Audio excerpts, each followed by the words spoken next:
Warm night in downtown St. Louis and a big crowd expected on this Friday night. Fireworks night. Milwaukee in town. Big disappointment. They're 22-32. The Cardinals at 31-23. Welcome to Cardinals Baseball. That's Al, I'm Dan.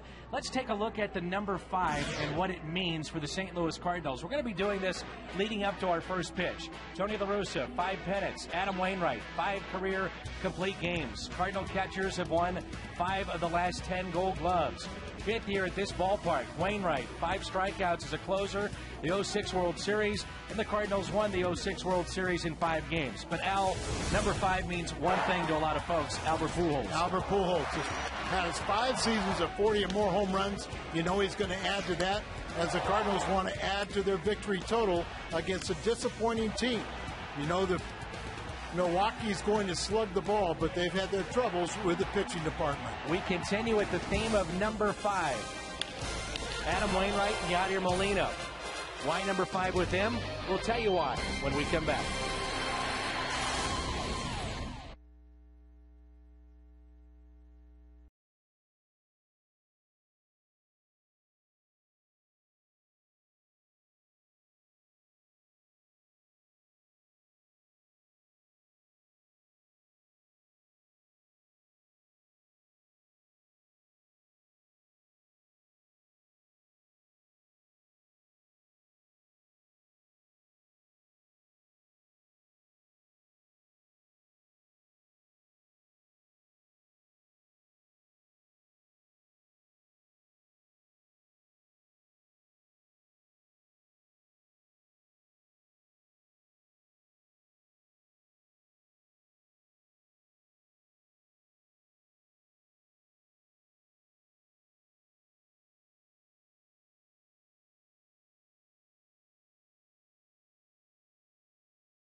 It was Adam Wainwright and Yadier Molina receiving their Gold Glove awards. Well, they're the combination that won it. Well, let's take a look at 5 battery mates as we continue our theme of 5 in our open who have won Gold Gloves the same season. Go back to 62. Of course, Cardinal fans remember Jim Cott.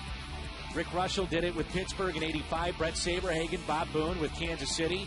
Kenny Rogers and Ivan Rodriguez not once but twice. And then, of course, Wainwright and Molina. What is it about these two that makes them so good?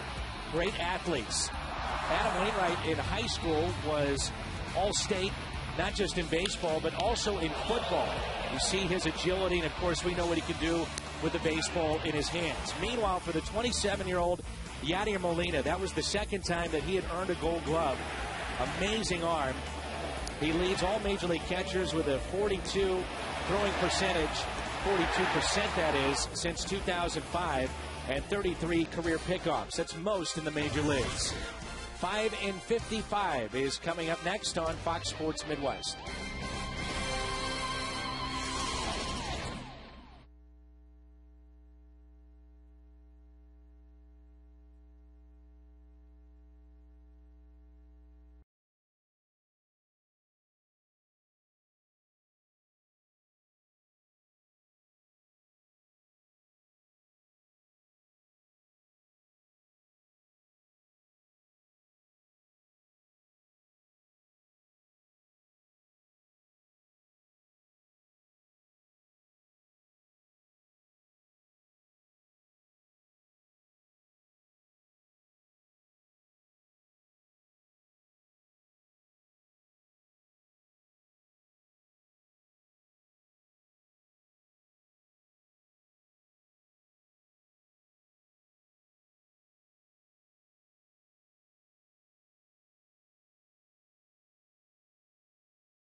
who can have an impact tonight. This team of 5 continues. And away we go. We'll start with the visitors and left fielder Ryan Braun. We know that this guy is a masher. But Braun at the new Busch Stadium, a .385 average, 5 home runs. He's driven in 18. Meanwhile, the backstop, Yadier Molina, very good numbers in his career, especially power numbers against the Brewers. 6 home runs. That's a career best against Milwaukee. Prince Fielder, speaking of home runs, he can hit them a long way. 7 home runs here at this ballpark and 23 RBIs in just 34 games. He's in the lineup tonight. Randy Wolf on the mound, the lefty, and the Cardinals will face 3 this weekend. 6 2/3 against the Redbirds back on April 11th. Very easily could have won that game.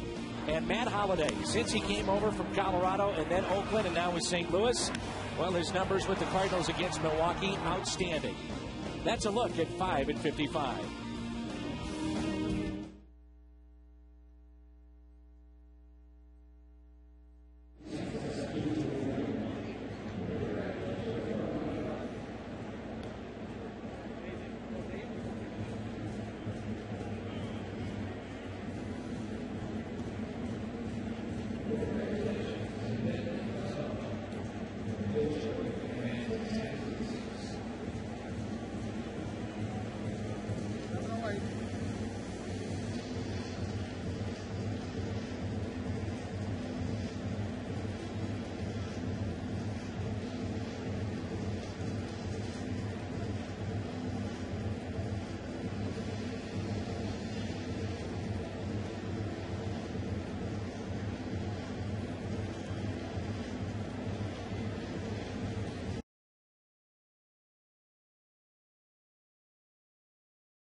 Game and the most in HD, call 1-800-DIRECTV.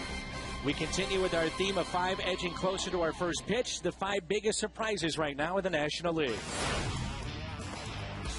The pursuit of 600 has stalled. Baseball's all-time saves leader converted all but 4 save opportunities in 2009. But after 5 blown saves to start 2010, Trevor Hoffman temporarily has lost his job. The 42-year-old reliever needs to find his changeup before he can find his way to number 600. The Nationals' hiring of manager Jim Riggleman has proven to be the best move the Nationals have made since moving out of Montreal. Ryan Zimmerman, Adam Dunn, and Josh Willingham have all stayed healthy. The revived bullpen, anchored by Matt Capps, is much improved. And even without Steven Strasburg, the Nationals are hovering around the 500 mark. There's still work to be done in the nation's capital, but it's a good start. Baseball experts were sure Jason Hayward was the real deal. The Cardinals weren't sure David Freese was an everyday player. But both rookies are big reasons their teams are in contention. Hayward and Freese are considered the front runners for Rookie of the Year. But the way they're playing, they should be considered for All-Stars as well. When the Padres finished April tied for the best record in the National League, many wrote it off as a fluke. When the Padres won 16 more games in May, many started to believe they could be for real. Even with Adrian Gonzalez, the Padres offense is struggling. But with one of the best pitching staffs in baseball, the Padres are out to prove they know how the West can be won. Baseball doesn't hand out Cy Young awards based on 2 months' worth of work, but if they did, Ubaldo Jimenez would easily win. The soft-spoken ace has been the hardest pitcher to hit this season. He has fewer earned runs than starts, a no-hitter, and the best fastball in the game. Jimenez is the first pitcher since Juan Marichal in 1966 to win 10 of his first 11 starts, with an ERA that's below 1. 5 surprises in the National League. Our first pitch coming up from Busch Stadium. Cards and Brewers, next on Fox Sports Midwest.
By Budweiser, with full flavor and a crisp, clean finish, it's what we do. By Dobbs Tire and Auto Centers, #1 for quality tires and expert auto service. By Steak and Shake, life meets flavor. By Chevy's expert auto service. See your Mid-America Chevy dealers or shop and compare at STLChevy.com. And by Casino Queen Hotel and Casino, home of the loosest slots. Live look at downtown St. Louis, Busch Stadium filling up. And it's the DirecTV blimp. Fox Saturday Baseball tomorrow.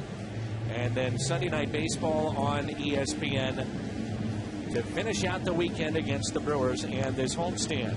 Let's take a look at the Brewers lineup. They can hit, but they're not winning games. It's Weeks, Braun, Fielder, McGee, Jim Edmonds, Corey Hart, who leads your team in home runs, Kataris, Wolf, and Escobar. Adam Wainwright, very good here at home, very good against the Brewers. Our Marshall Wireless sprint starter, already 7-3, and really with run support, his record could be a lot better. You say that about several of the Cardinal starters, but Wainwright is there amongst the leaders. ERA, complete games, innings pitched, strikeouts, and as you mentioned, he pitches very well against these Milwaukee Brewers, and particularly here at home. First pitch to Ricky Weeks, a strike right down the middle. The Cardinals will face 3 lefties in this series, starting with Randy Wolf tonight. Ricky Weeks, you see his numbers, batting .249. Chris Narveson, you might remember that name. He was part of the Larry Walker deal. He'll pitch in this series, as well as Manny Parra. There's a curveball lifted to center. False step in and over the head of Colby Rasmus. It'll be a double for Ricky Weeks. The defense behind Wainwright tonight. Holiday, Rasmus, Ludwig. Left to right on the infield, Freeze, Ryan, Lopez, Pujols, and the battery tonight, Adam Wainwright and Yadier Molina. So double for Ricky Weeks. That's how we start the ball game. Not the way you want to start a game, but Wainwright very capable of pitching around that mistake. I'm not sure even if he had to step back whether he would have caught that ball, but a glaring mistake coming in. Open stance of Ryan Braun, then he'll close it up and he'll take a vicious rip. Great power here. And a nasty pitch from Wainwright for strike one. Good cutter right there. I mean, Braun, who is an outstanding hitter. 319, 8 home runs, 34 RBIs. He's got that slender build, but tremendous power. Al, you talk to the Brewers people, they talk about his forearms and his wrists. And they say that's a real key to Braun when you watch him hit.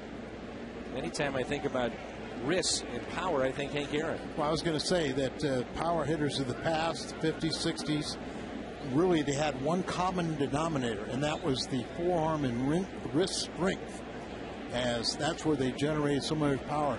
And you would think that all those power hitters, Ricky Mantle, Maris, Aaron, Killebrew, they're all like that 5'10" to 5'11", maybe 6 foot, but really 185 to 210. Not particularly big by today's standards, but they had the wrist and forearm strength. 0-2 is the count. Runner at second base following the leadoff double. This will be a productive out. Wainwright covering first, one away. Weeks advances from second to third. And a chance for Fielder now. He set up away, but that ball pretty much up over the middle of the plate, just slightly in. He used his hands to push it to the right side. Inside out stroke. Kind of fights it off, but it is productive, as you said. He advanced Ricky Weeks over to third base with just one out. Really a nice job of hitting on that inside pitch. You think of Braun and Fielder doing all the damage, but that's not quite the case for these Brewers. How about McGee and Corey Hart? Right, Corey Hart on fire, leading the National League in home runs now, where these two have been the real two mashers.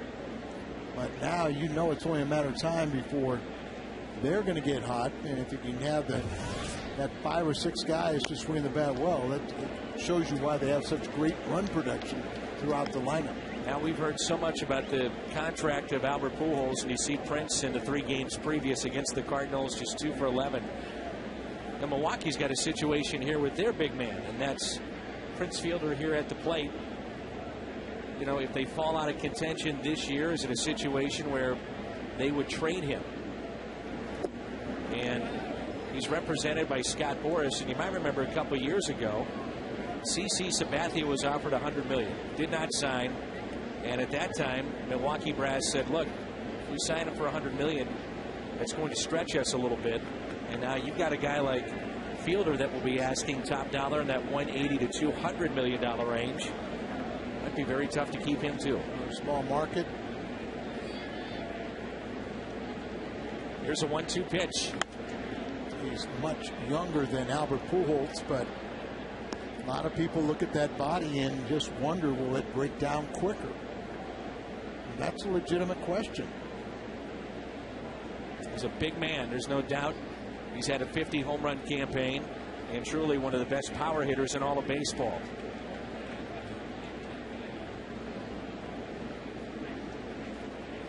A 1-2 pitch to Fielder.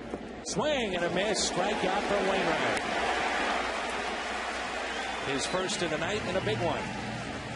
Great follow through from Wainwright as he made sure he kept that ball down. Good breaking ball. Look at it bouncing at the feet of Prince. Nice block by Yachty.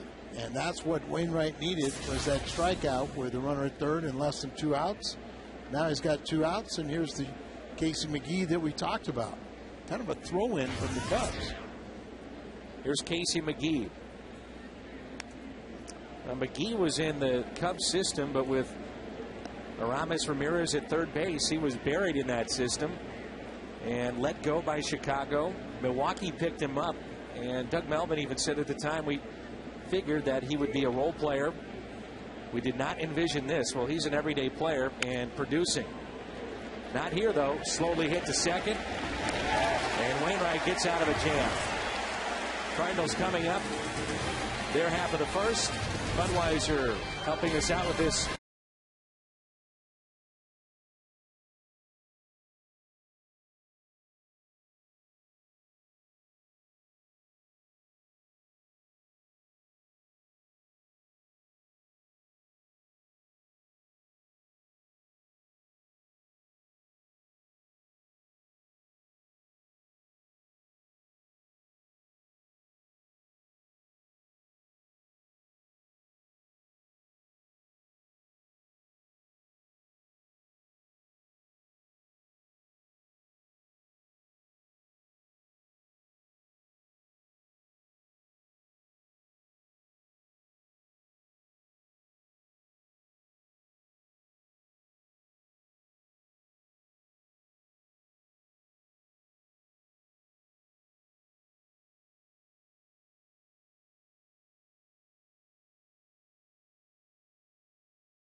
His warm-up tosses, 33-year-old from West Hills, California.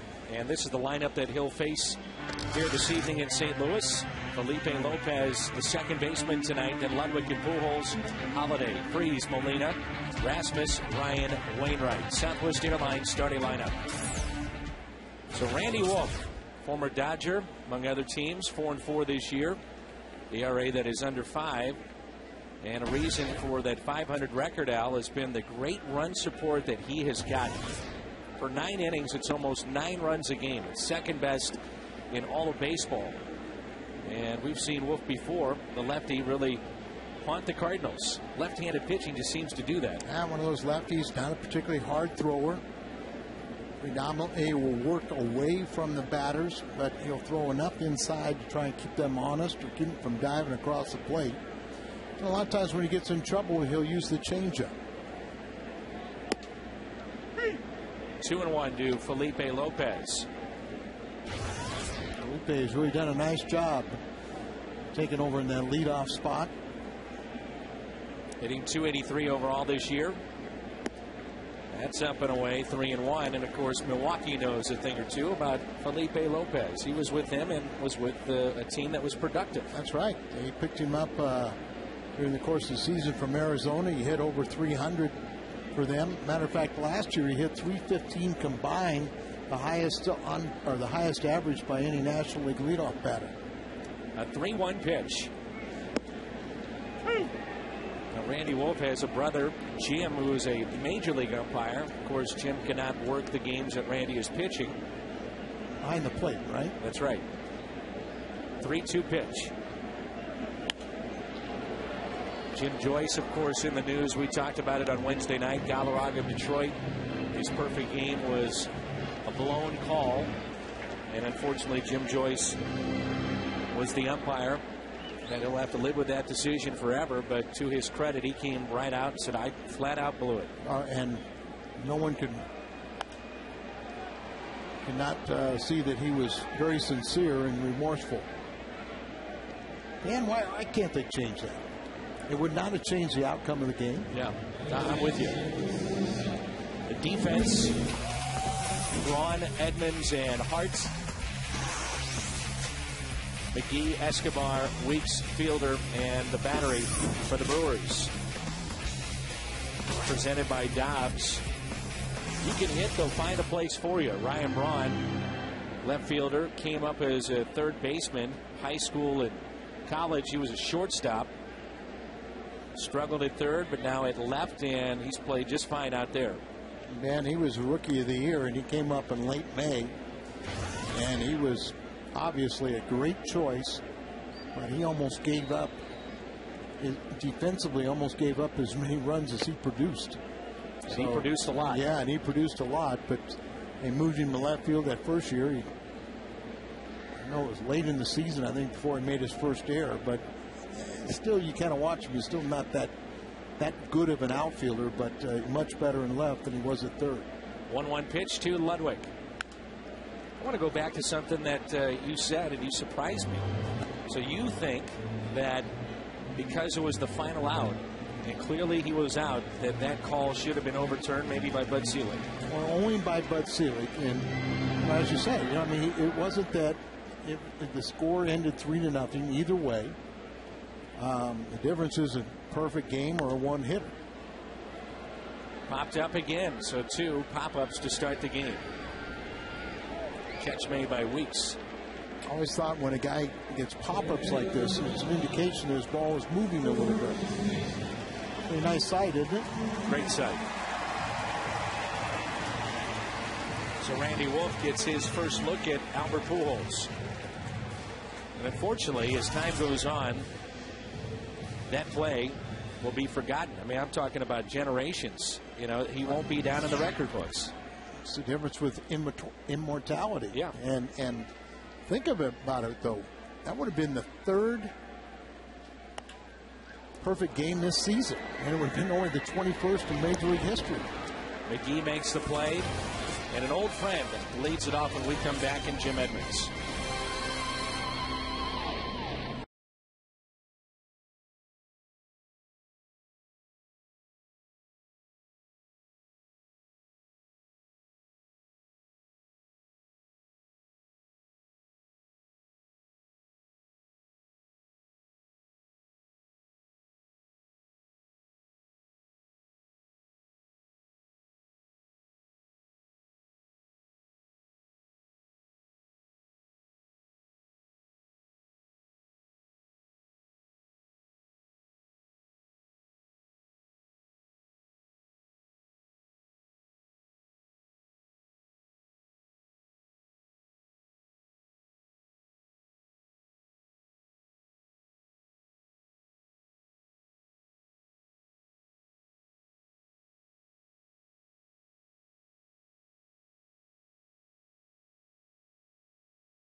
Get every MLB game and the most in HD. Call 1-800-DIRECTV.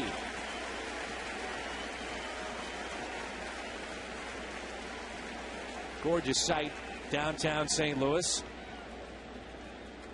And nice round of applause for Jim Edmonds. He knew he was not going to miss this series. Facing his old mates. First pitch is fouled back. I think Jimmy's happy that he's back in the lineup. He had the little rib cage pull. He played a game. Pinch hitter the last 2 days and back playing tonight. So that's 100%, but good enough to be in the lineup. Watch out, that's strike 2. Nice note here from Dan Lockmiller. And Dan is a season ticket holder of the Cardinals. And Mr. Lockmiller says Jim Edmonds, for the longest time, was his favorite player. And wanted to make sure that he had a chance to watch Jimmy back in uniform here in St. Louis. Strikes out. Second strikeout. Dan Lockmiller will not be happy about that.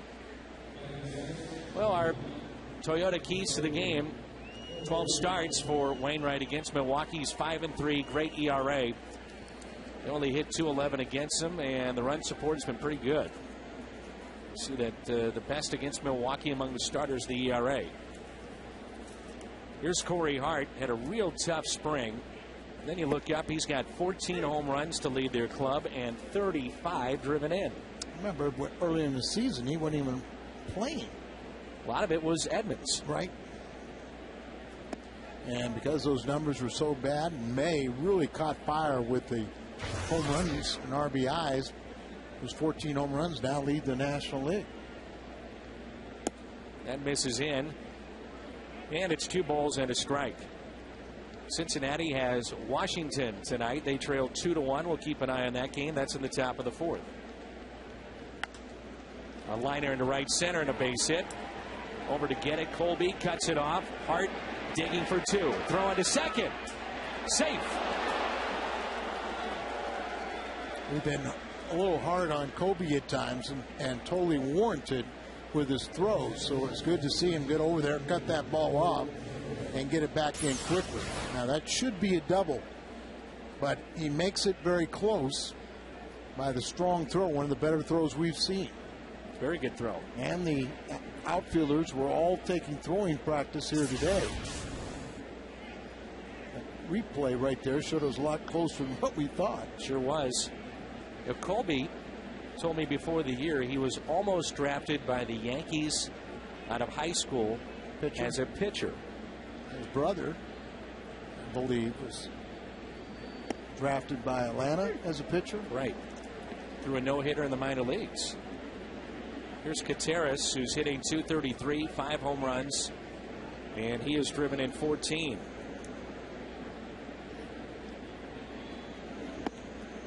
And he told the Yankees, Colby did, that if you draft me, I'm probably not going to sign. And he wanted to be a position player. He threw very hard in the mid-90s. So you know he's got a good arm. It's just a matter of accuracy and being a little bit better. 1-2.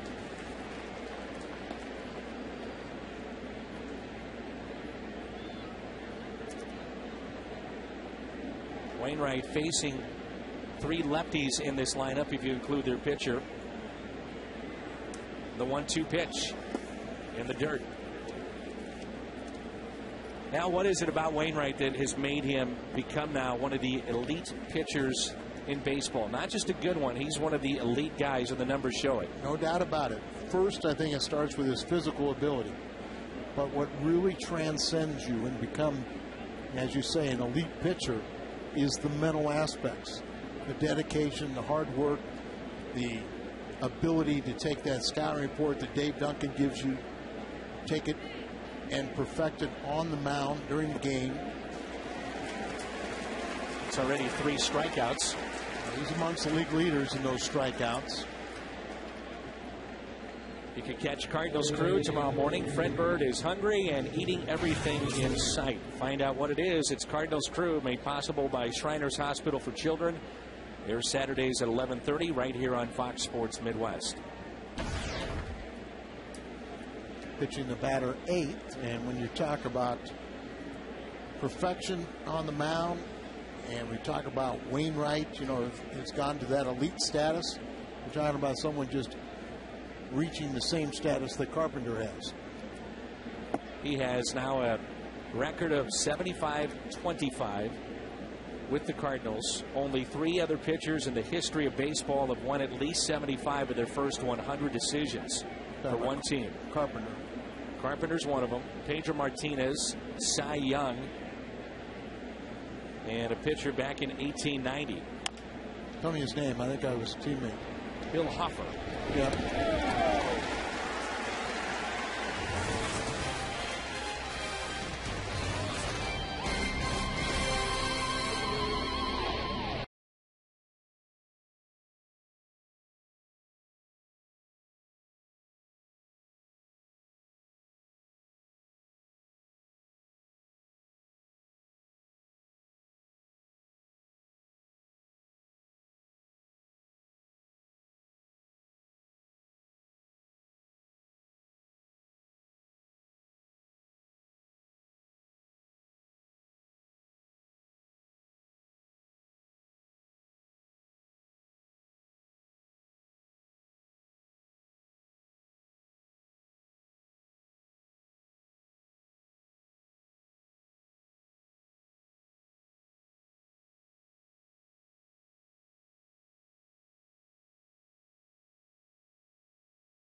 which former Cardinal from the '06 World Series team is your favorite.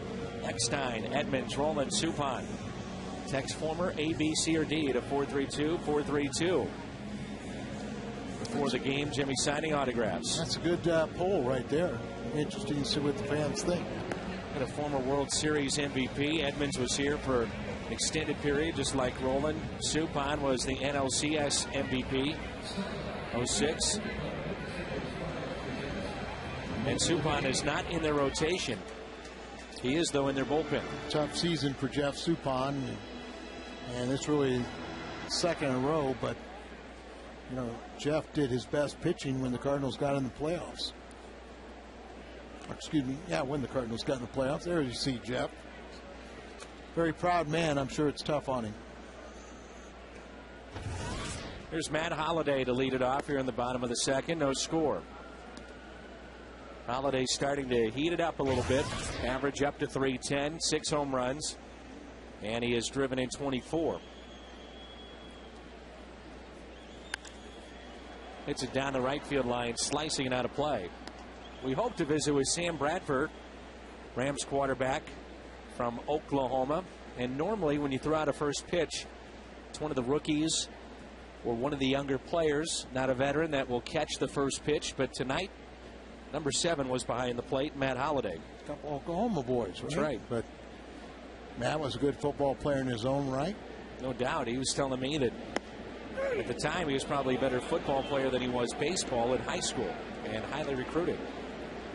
Strikeout of Holliday. You can get St. Louis's 2 favorite destinations for one great price.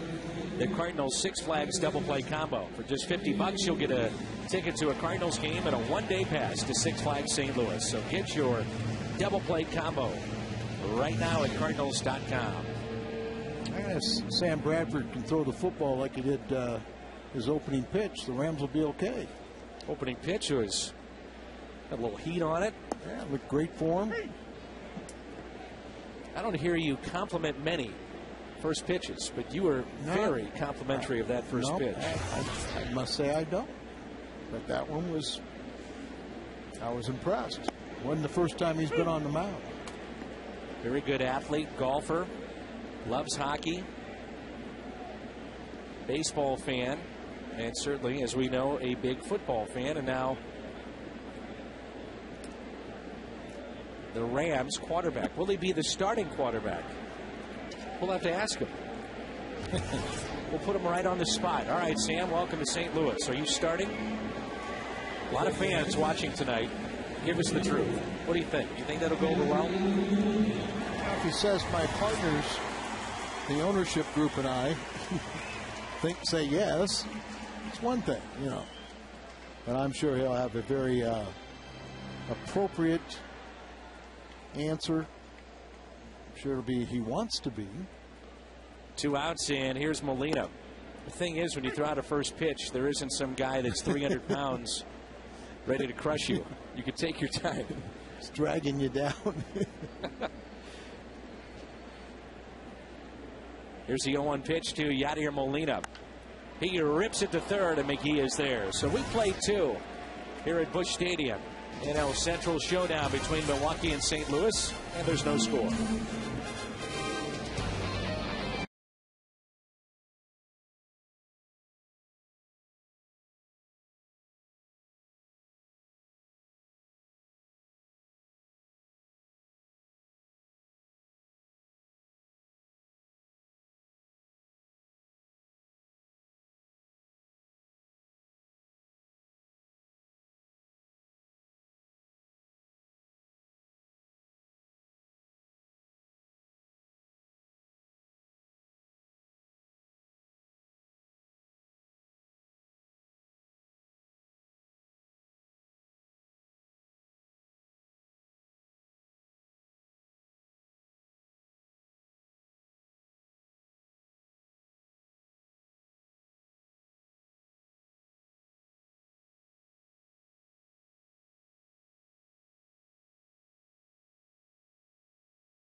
On Fox Sports Midwest is brought to you by Kia Motors. To learn more, visit kia.com.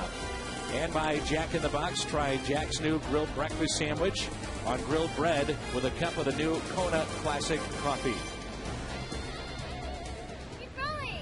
Those little guys having some fun, enjoying the day here in downtown St. Louis. And Jay Cunningham has been kind enough to join us here in the booth from Anheuser-Busch as that pitch is a strike to Escobar. Nice to see you again. How are you? I'm well, Dan. Thanks for having me up here. You bet. The St. Louis Brewers Heritage Festival is right around the corner. Freeze playing in, and he'll make the play. Escobar retired. It's always a fun day, isn't it?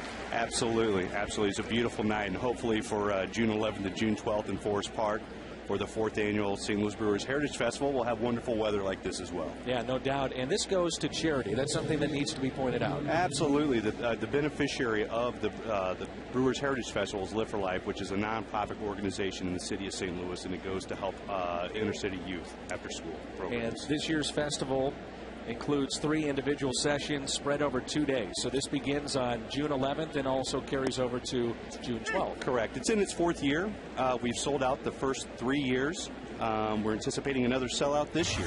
You can buy tickets in advance for $30 and tickets day of for $35. But we have a Friday night session from 7 to 11, and then 2 sessions on Saturday from 1 to 5, and a Saturday night session from 7 to 11. How many local breweries are on hand? Well, we've doubled the number of breweries. We've grown to 14 local breweries participating. So if you boil wort in the city of St. Louis, hey, come on out. We'd love to serve your beer.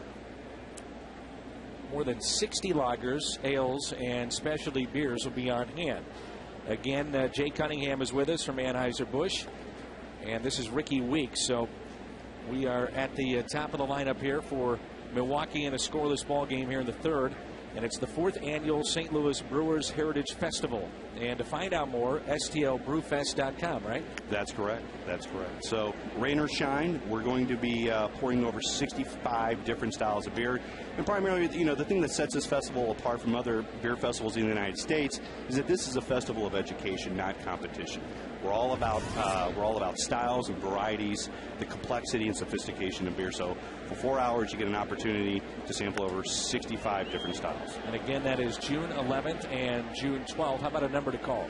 Sure. You call 888-792-2424 or stlbrewfest.com. And once again, in advance, they're $30, but day of, they're $35. And like I said, Dan, the last 3 years have been sellouts, so we encourage people to purchase early. And that's going to be held Forest Park June 11th and 12th. Jay, as always, we appreciate it. Thank you. Dan, thanks for the time. Appreciate it. That's Jay Cunningham of Anheuser-Busch. Here's Ryan Braun with 2 outs in a scoreless ball game. Milwaukee with a pair of base hits. And those have been doubles, Weeks and Hart. And Braun pops one foul and out of play. Braun grounded out to second, first time up.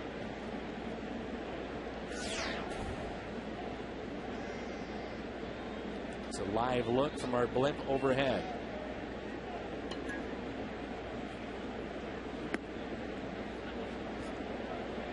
You get a look with these big bats that hit from this side, how deep Brendan Ryan is playing. He'll back up, and he will start on the outfield grass. Look at that.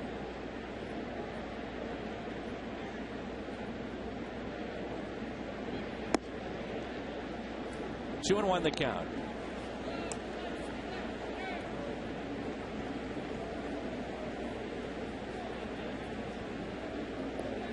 Look at the infield of the Cardinals. Pujols well off the line at first.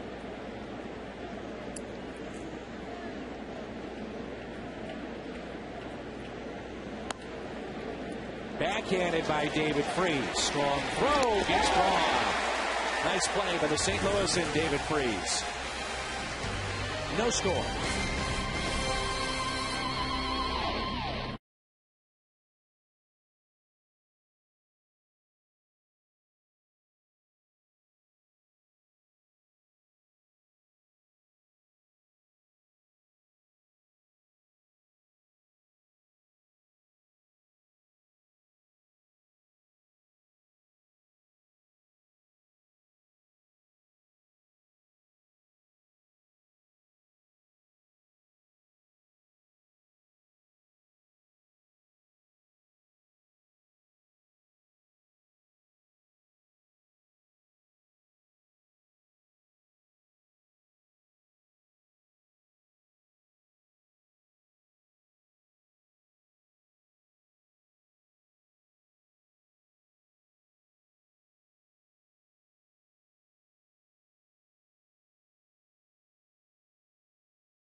first round pick and overall pick, Sam Bradford of the St. Louis Rams, has been kind enough to join us. You threw out the first pitch, and I was talking with my partner, Al Raboski. He says, you got a pretty good arm. Well, you better be if you're the first overall pick. So how did it feel out there? It felt good. I'm not going to lie. I was a little bit nervous. It's been quite a while since I've thrown a baseball. I've heard some horror stories of people throwing out first pitches, but I felt pretty good with it and happy with the way it turned out. How well do you know Matt Holliday? Obviously, with him playing at Oklahoma State and growing up in Oklahoma, I've seen him on TV live. I think I actually saw him play when he was at O State, but tonight was the first time that I've ever met him. Really? Yeah, it's pretty cool. Are you a baseball fan? I am now. I'm a Cardinals fan. You're in St. Louis. That's right. And you're a Cardinals fan. I am. Now, you were telling me you're also the odd combination of a baseball fan, football fan, and a guy in the Midwest that is a hockey fan, but yet you didn't have hockey around you, but you played it. That's right. I have no idea how I got into it, but I started skating when I was probably 5, and skating turned into hockey, and it's something that I absolutely loved. And unfortunately, I wasn't able to continue playing. I chose to play other sports, but I still enjoy it. Apparently, you made the right choice with going with football. So, you've not yet signed your contract, but that'll happen soon enough. You know some money's coming to you, so I've got to ask you, what was your first purchase? Have you had a purchase yet? I really haven't. I haven't bought anything exciting. Everyone asks me. I don't think I've made one big purchase yet. Nothing. Do you have somewhere you're living here? Yes. Okay. Yes, so I do. You do have quarters that you. Yes, okay, I do have living quarters. Okay. Now, what's it been like, the transition going from Oklahoma and playing Division I football to what you've seen so far at the pro level? Obviously there's a pretty big jump. Just as far as everything that comes along with it. The terminology, just the complexity of the playbook, the speed of the game. There's a lot of things that are different about the pro game than the college game. But I feel like, in the 8 practices that we've had, the 8 OTAs, I've gotten more comfortable every day out there. If I think I continue to make progress and continue to become more comfortable, I'll be where I want to be. Now, Sam, before he came on, did decide to make a big announcement as to whether or not he was going to be the starting quarterback on the first day. I'm just joking. I'm just trying to relax you. I got you. You didn't do that. No. But I am going to ask you, do you have any indication as to when you might play? No. I don't. That's really not up to me. That's up to the coaches. All I do, all I can control is, how I work, how I show up every day at practice, what I can, control in the film room on the field. Like I said earlier, I feel like if I continue to improve and continue to become more comfortable, I'll be in a good place. So over 8,000 yards at Oklahoma, 88 touchdowns. That's first. You won the Heisman Trophy, #1 overall pick. So life's been pretty good for you so far. Life's been going well. And now, here you are, and you're in St. Louis. So I've got to ask you, what do you know about the town? I don't really know a whole lot. Everyone I talk to says it's just a great town. For the 3 weeks that I've been here, it's been fantastic. I love it. I really haven't got out much. This is really probably one of the first nights that I've actually got out and got to do something. So, it's great to be here at a Cards game tonight. I think this stadium's fantastic. Now, do you remember coming here as a kid at all? Did you ever come through St. Louis? We did. To watch a game, maybe? Yeah, we did. When McGuire was, had that season where he was hitting all the home runs. 1998. Yeah, we came up here. Is this the same state? No, this is not the same. That's what I thought. Yeah, but we did. We came to a couple Cards games that year. See that parking lot over there? Yep. That was the stadium. Okay. There's a base hit for Brendan Ryan, and following the walk to Colby Rasmus, a chance now for Wainwright to help himself. Look at the pitch location. Fox tracks on the inside portion of the plate, and Ryan, a base hit to center. Wainwright can handle the bat. This guy is a former All-State football player and wide receiver. Really? Yeah, right here. Adam Wainwright, great athlete. He chose baseball, and he obviously made the right choice, I think he made the right choice, too. Now, when you threw out your first pitch, I'm a little concerned. Did you warm up at all? I did. You did? I did warm up a little bit. I didn't go out there cold. I don't want you – Steve Spagnuolo, if he would have heard that you went out there cold, might have, fallen out of his chair. Yeah, I had more people this week when they found out that I was throwing out the first pitch. Actually, Coach Spags told me to do it. He told me after I threw the pitch to just start grabbing my shoulder and acting like I had threw something out or something. You didn't do that, though. No, I wasn't going to do that.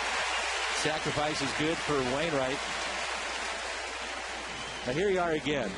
What's the difference of throwing a football and a baseball? There's really no leg kick in football. Now the other thing too is that there wasn't some guy about 350 pounds trying to crush you. That's nice. That is nice when you don't have a very big thing. You had max protection there. That's right. We were protected. Guys did a great job. Here's Felipe Lopez, runners at second and third. Cardinals looking to grab an early lead here at Busch Stadium. Sam Bradford is our guest, and Lopez hits it to third. McGee comes home to the plate, save, and the Cardinals lead it. Rasmus, no hesitation, he scores the run, and it's 1-0 St. Louis. What was your, because I know you were a great athlete growing up, various sports. Was football always your love? To be honest, no. When I was growing up, I was playing pretty much every sport that I could get myself into. And, I never really had a favorite sport growing up. I just played, whatever season it was, that's what I did, and that's what I loved to do. And then kind of as I got older, I kind of got narrowed down to football and basketball. And, probably wasn't until my junior year in high school that I realized that football is what I really wanted to do. Have you had a chance to talk to, and a lot of people, love The Greatest Show on Turf. Have you had a chance to talk to Marshall Faulk or any of those guys from that era? I haven't. Okay. NFL Network, I wasn't sure if Marshall said, hey, Sam, let me tell you a few things about St. Louis. No, I have not. But okay. I'm sure those are some pretty good people to talk to. How about Steven Jackson? Yeah. Okay. Yeah, I've talked to Jack. How's he feeling? I think he feels great. Good. Now, he's been dealing with a back issue. Yeah. That guy can help you a little bit. I don't know if you know. He's a beast. Yes, there is no doubt about that. 0-2 the count here on Ryan Ludwig. It gets a little hot here in St. Louis, too. It does. It's something I really wasn't prepared for. Is that right? Well, Even in Oklahoma? Well, it gets hot in Oklahoma, but the humidity is not near what it is here. Yeah. Well, that'll be perfect for 2-a-days then. Yeah. Look forward to it. It's up and into Ludwig. When you were down in the dugout, did you have a chance to see McGuire? Shake his hand, talk to anybody down there? I did not. So, Sam, you were basically here, mound, booth. Pretty much. That's it. Yeah. Okay. It was quick. And you shook hands with Matt Holliday. I did. Okay. I got to talk to him. I'm hoping that somehow I can get that baseball I threw autographed by him. I think that'd be pretty cool. This is hit into center. Base hit. Here comes Ryan, and he'll be held up. And the bases will be loaded for Albert Pujols. Strong throw by Edmonds.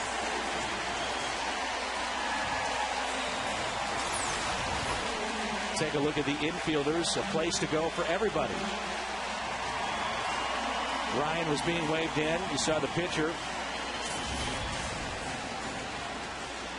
backing up home plate. And now it's Pujols. I'm assuming you follow this guy a little bit. Yeah. He's pretty good. I think he's pretty good at what he does. Yes. So Pujols will have the bases loaded here. Ryan, Lopez, and Ludwig.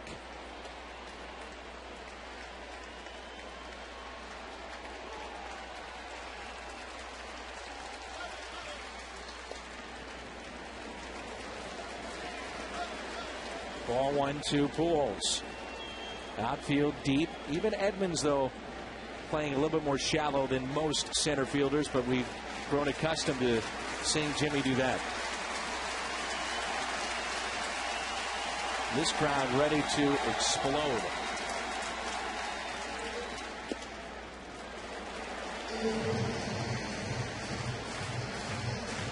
His career with the bases loaded, 11 grand slams for Albert Pujols.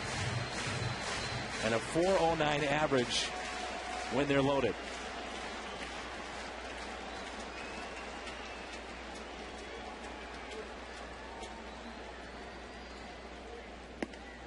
2-1.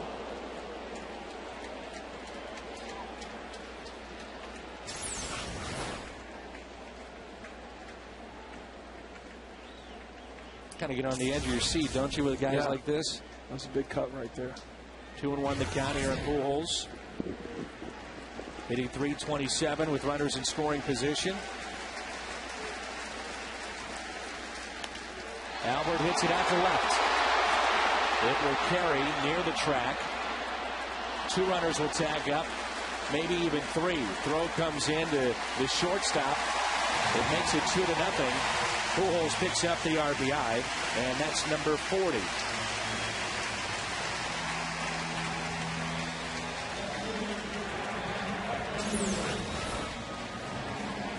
The sweet swing of Pujols. Who is your agent? Tom Condon. St. Louis-based Tom Condon? Yes. Now, wait a minute. Yes. You said you haven't been out 3 weeks, and this guy's... What is he doing? Tom's all over the place. He's busy. Oh, but forget that. He's taken me to dinner a couple times. I hope he picks up the check. He does. It's nice. Or do you just have to say that? No, he does. He's a good guy. Tom Condon, who is based here in St. Louis, and one of the best agents in all of football. And so Holiday will be intentionally walked, and they'll deal with David Freese. Now, how did you're talking about hockey? How did you get involved with being a fan? Was there a team, a player? I really wish that I could say that I grew up a St. Louis Blues fan, but I didn't. But I am now. I'm a Blues fan now. But I was a Vancouver Canucks fan. And, wait a minute. Whoa. Canucks. Yeah, no, I think it all started, my parents bought me a Don Cherry Rock'em Sock'em tape. It's kind of like highlights from the year every year. And Pavel Bure was on there. Unbelievable goal scorer. And I think there were just so many highlights of him on there that I was like, well, I'm going to root for that guy. And so he played for the Canucks, and so that's who I rooted for, and that's who I followed. I remember I used to wake up in the morning and look at the standings every day to see if they had won or not. It was pretty crazy. So a guy grows up in the Midwest with no NHL team around him, and he goes to the furthest part of the continent and to follow Pavel Bure. Yeah, exactly. Now, you didn't ever dress like Don Cherry, I hope. No, I'm not that bold with my suits. Here's David Freese, bases loaded, 2 outs. Has this been a time for you that's been stressful or fun? As far as? Everything. Draft, and now you're the number 1 pick. A little bit of both. There's just so many emotions that, I've experienced over the past couple months. Obviously, I'm extremely excited to be here now. I look forward to the opportunity, but, once practice started, it was, a whole different set of emotions just because, you don't feel overwhelmed because you understand that this is what you're here to do, but at the same time, there's so much that's put in front of you that, I kind of had to take a deep breath, before I got into it. But, extrememely excited. And, it's been great at OTA so far. 2 balls, no strikes, bases loaded for David Freese. 2-0 Cardinals. 3-0. Yadier Molina on deck.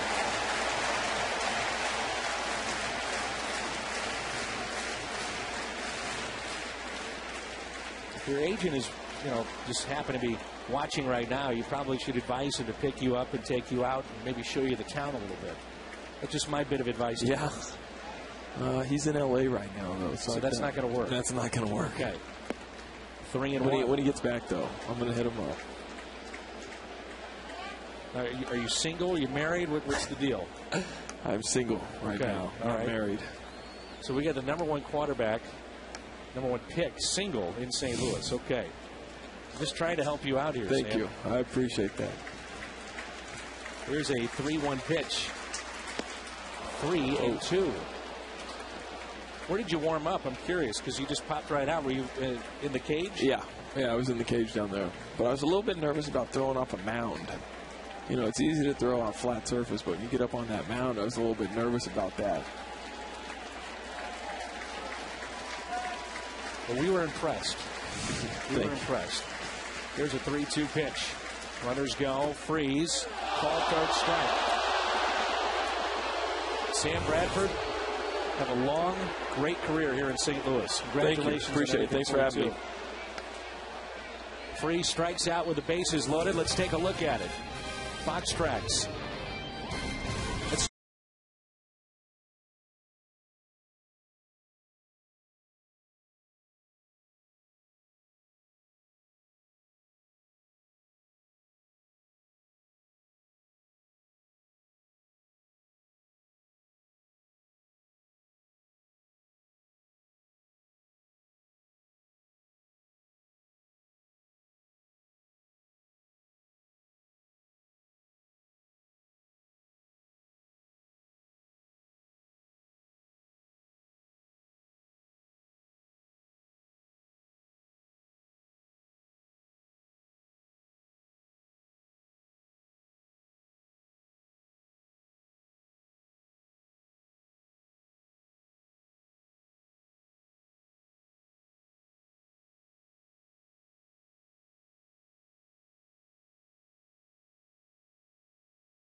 Two to nothing Cardinals. And here is Prince Fielder. Play underway here in the fourth.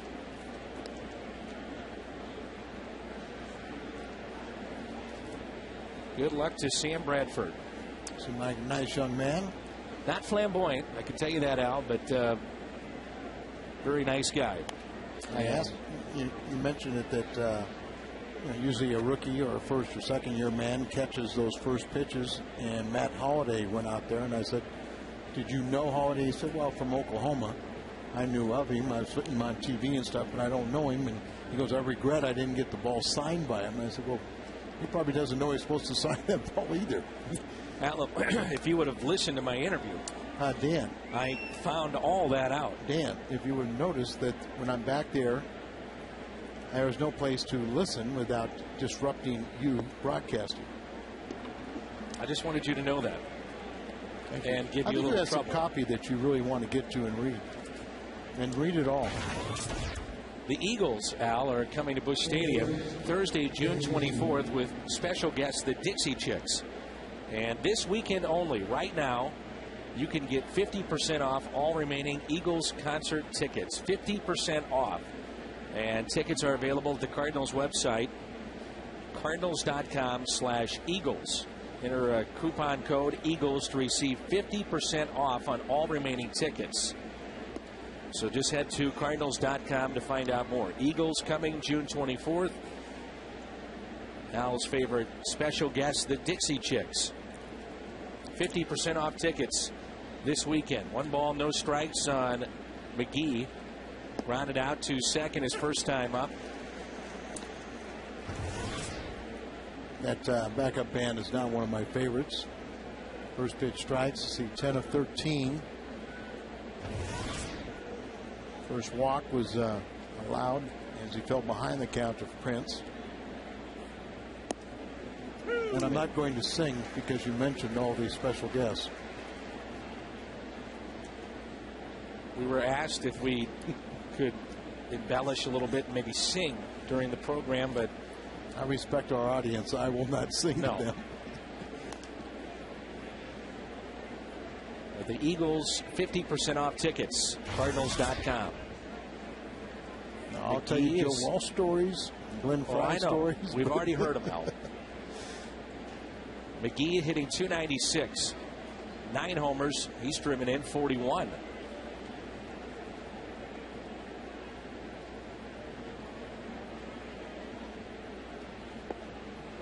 Two and two. Cincinnati has tied their game up, top of the 6th, 2-2 with the Nationals. Got a nice note from Joanne Lombard, and she wanted us to wish over the air a belated happy 90th birthday to Belva Jesse, 90 years old. Wainwright, another strikeout. Follow the Cardinals on your iPhone, iPod Touch, BlackBerry, and Android phone with MLB.com at Bat 2010. Features play-by-play, video highlights, and live audio broadcasts. For more information, visit Cardinals.com today.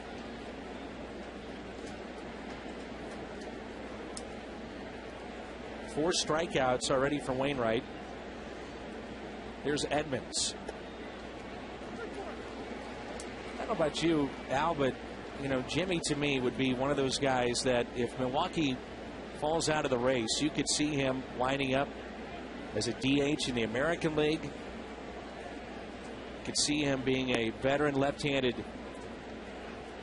good hitter in a pennant stretch. Maybe the final 2-3 months where he'd have a little extra step with him, but it'd be intriguing for any team out there, no doubt. Oh, I think it'd be intriguing for the Cardinals to consider. You said if they fall out of the race and you have a veteran bat, Jim would understand that you know what his role would be, but kind of as we saw Will Clark, you know what he's got left, you bring him into that pennant race, invigorate him, and let him have that final couple fun months. Hopefully get to postseason. Here's a 1-2 to Edmonds. Popped up left side. Brendan Ryan, long way to go. The shortstop called off by Holiday in fair territory. And there's 2 outs. After the game, Cardinals live from the Aqua Bar at Lumiere Place Casino. Pat, Rick, Tony La Russa live, all coming up after the game. Talking about Wainwright. Wainwright's almost a 4-to-1 strikeout to walk ratio. Fewer hits than innings pitched, then a 4-to-1 strikeout to walk ratio. Just doesn't beat himself. The Cardinals, when they score first this year, 22-5, and they have a 2-0 lead. It's just shy of the Yankees. They're 23-5. And for whatever reason, the two teams have dominated on each other's home park. Right. Milwaukee lately has been winning their games here in St. Louis, and the Cardinals up north. So there's a look at it. Milwaukee, by the way, 15-4 when they score first.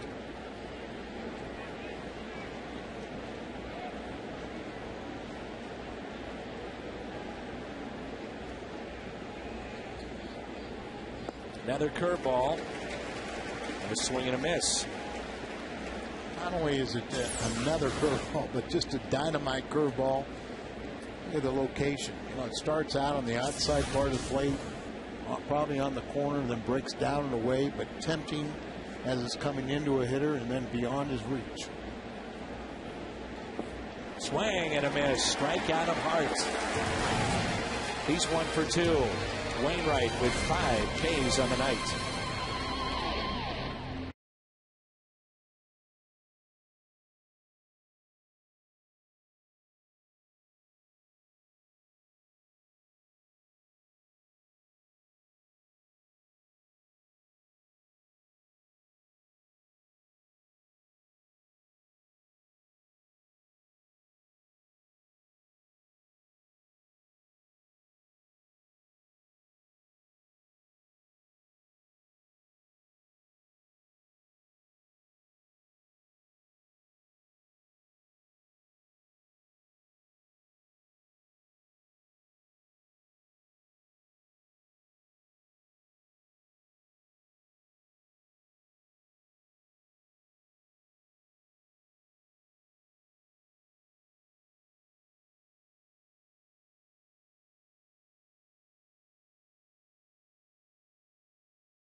at Lowe's and enter to win a VIP All-Star Experience, compliments of Scott's.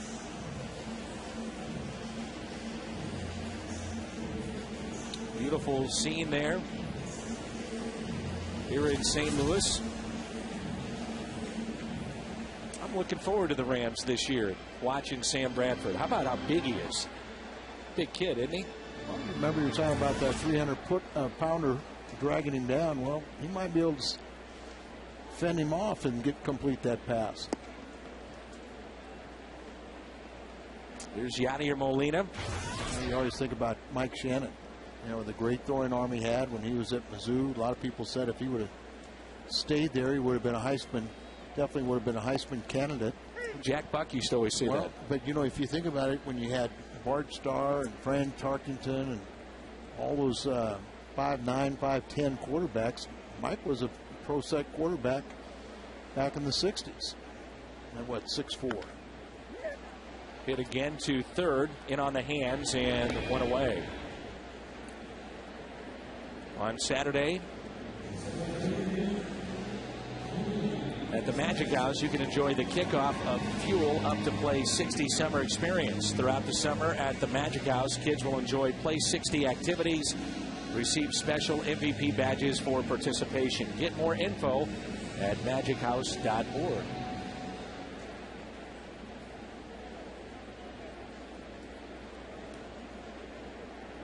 Here is Rasmus with one out.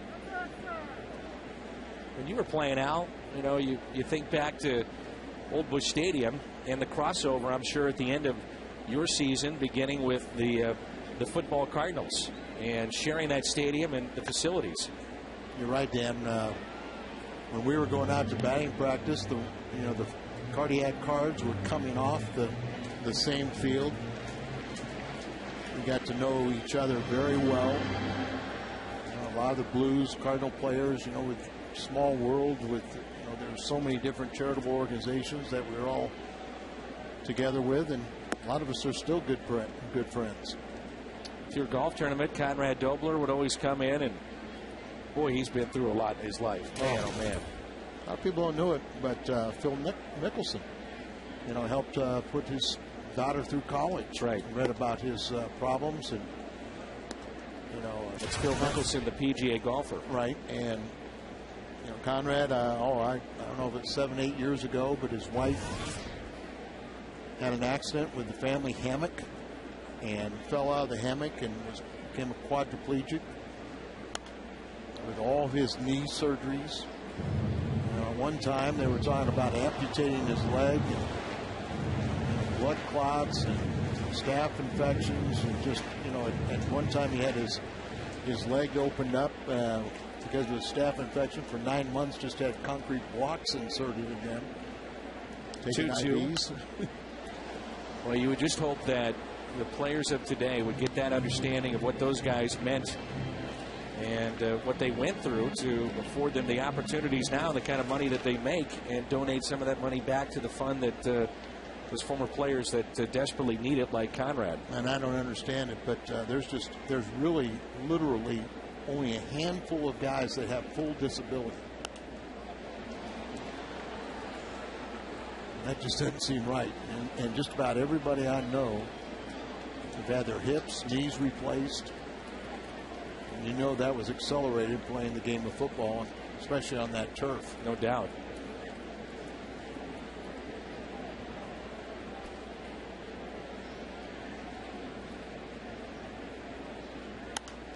Colby spoils the pitch, hits it out of play. Busch Stadium is really filled up tonight.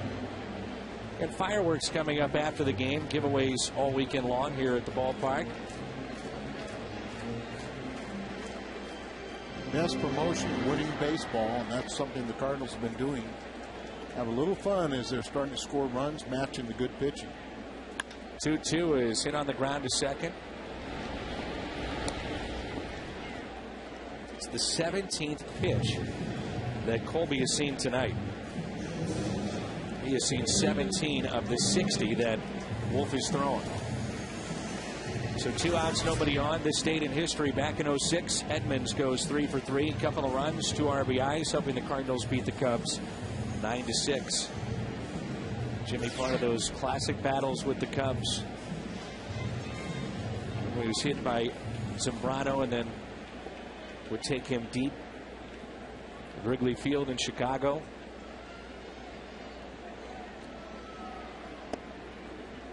And Jimmy will tell you that Wrigley Field, playing there every day, playing center, not an easy place to play at all. No, and I was thinking of Zambrano. He's supposed to make the start tonight for the Cubs, and it's 1-1 in the top of the 5th.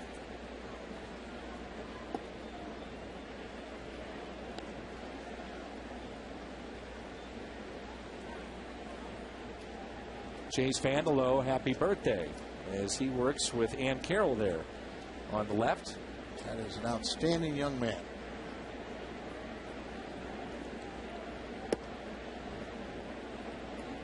So happy birthday. And this is probably the only time you'll ever see him sit down, as he's helping Mike Shannon and John Rooney with radio affairs. Quite a busy man. The 2-1 pitch to Brendan.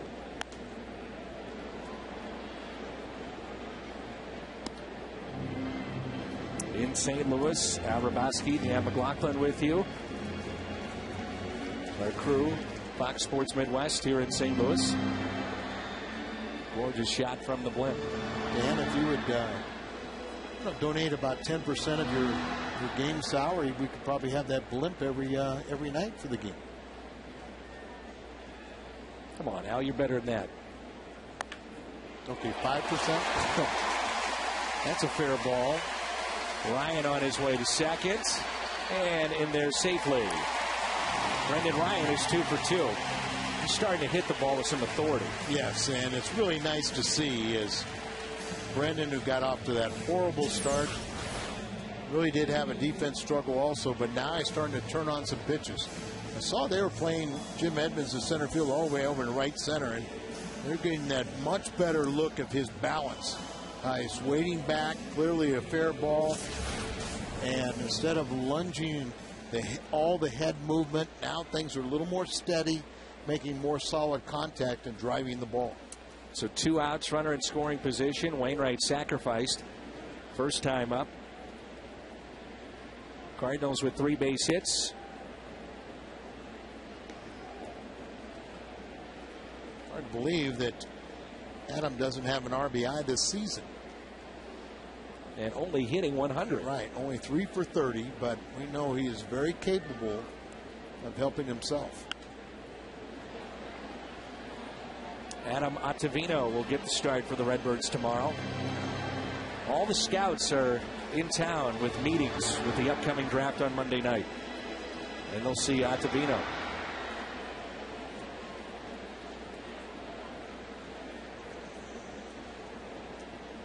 And the Nationals again will have the #1 overall pick.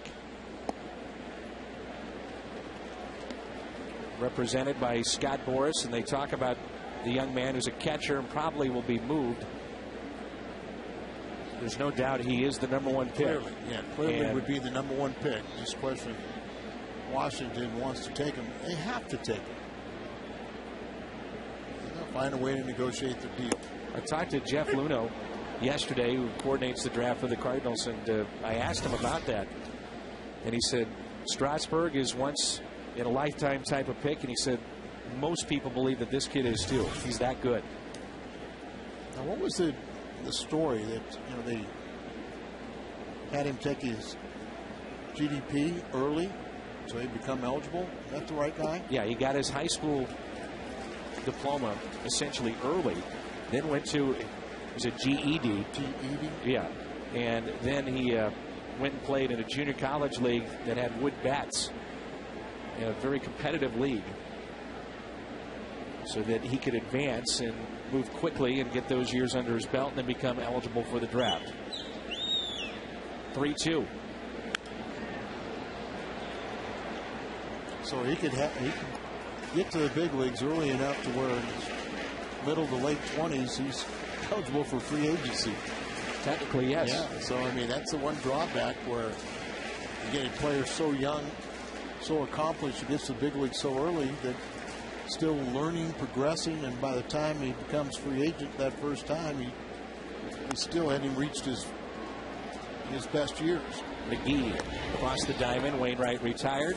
We played 4 here at Busch Stadium. 2-0 Cardinals.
Wainwright and the Cardinals lead it here in the 5th inning.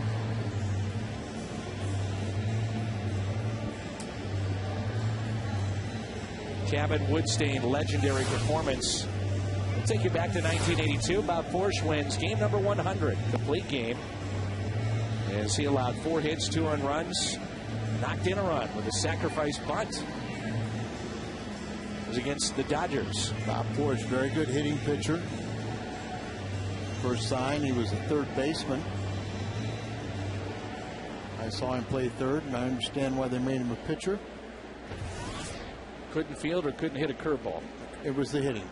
It was the hitting, but boy, he became an outstanding pitcher, great team leader, and he kind of was an elder statesman for a long time. Back in '82, broke in some of those young guys, and when they stepped out of line, he was the first one to jump them and put them back in line. This is Gutierrez. Bob Porsche, only Cardinal to author 2 no-hitters. And he's actually coaching in the minor league system of the Cincinnati Reds. Out to right, and Ludwig makes the catch. Second year that Bob has worked really worked since he retired, and really enjoyed it last season down in the low minors. Pretty good guy to kind of get you take those young men and kind of teach them how to play the game the right way, both on and off the field.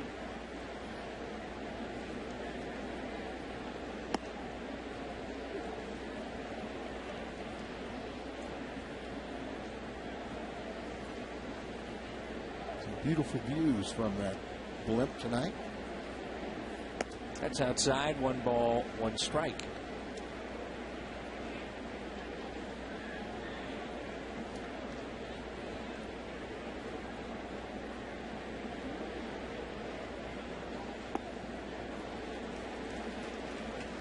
Pulled the string on him.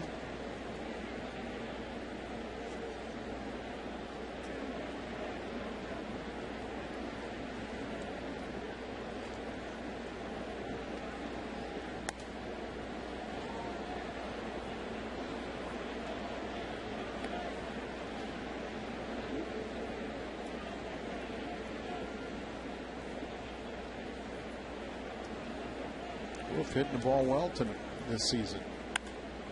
On a hop to the shortstop, Brendan Ryan settles and throws. Going back to your point made about Bob Forsch, and I asked him last summer, Al, I said, how much teaching are you doing right now? And what I meant by it was more than just, you know, trying to help a guy pitch at that level. And he says, you're teaching them the game. He said many times these kids are so talented, but they don't understand how to play the game properly. So when you're on the sidelines and you're in a dugout or in a bullpen, you're always talking about the game. He said a lot of times the kids that come through early on just don't do that. And I understand exactly what you're saying and what Bob is saying, because sometimes, you know, these kids get a lot of money. They're being pushed by the organization. And nobody knows how to say no to it. Easy play for Pujols. We're midway through 5, and it's 2-0 Cardinals.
AT, who are the 4 active MLB players with 8 or more Gold Gloves. 4 active right now in the big leagues.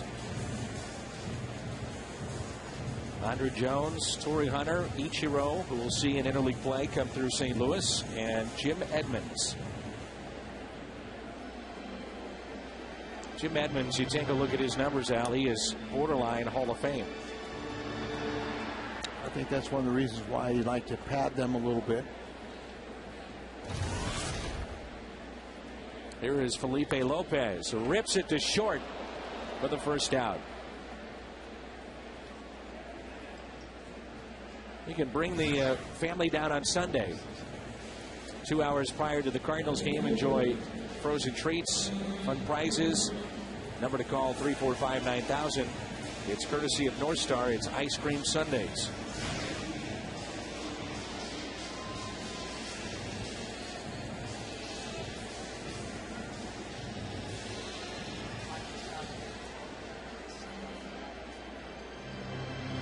One out, and here is Ryan Ludwig.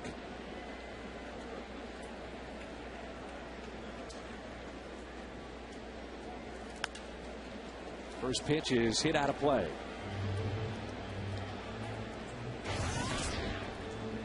2-2 in the 6th inning for the Reds and Washington.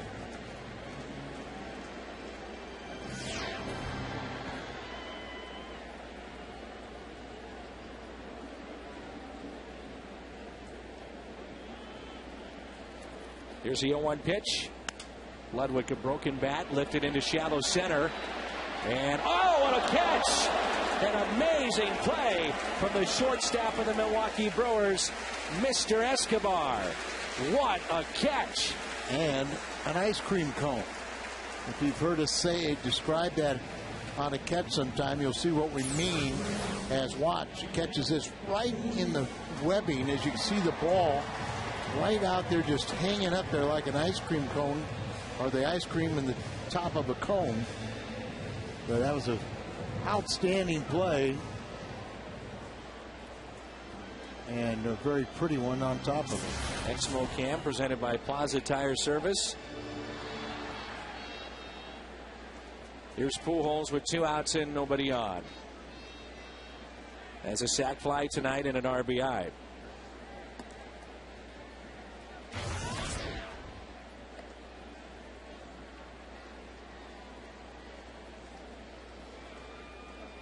Also grounded out to third. 2-0 Cardinals in their half of the 5th.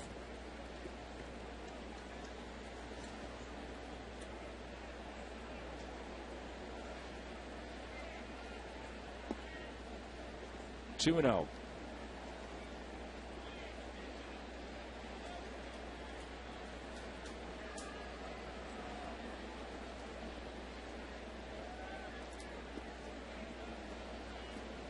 Back to the first play that Escobar made this inning. Really couldn't tell if it was a ankle high line drive that Escobar caught, but he did the right thing, as no umpire really gave him a definitive answer, so he threw him out at first base, and the official scoring was 6-3.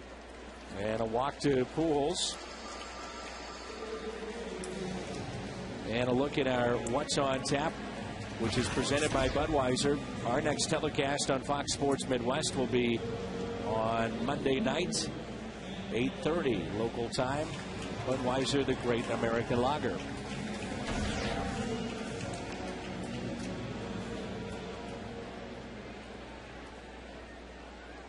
Brad Penny eligible to come off the disabled list Sunday, but it'll still be a while. That's why a start like tomorrow for Ottavino is so important. Well, both he and Walters. And I kind of, I think everyone leans a little bit more towards Ottavino because he's a power arm. You throw 95, 96 miles an hour, you can throw it by mistake, location. Exactly. If you're throwing 88, 89, those pitches become that much more hittable, like Walters. 2-0 pitch. 2-1. Holiday didn't like a strike call in his first at bat. Intentionally walked in the third.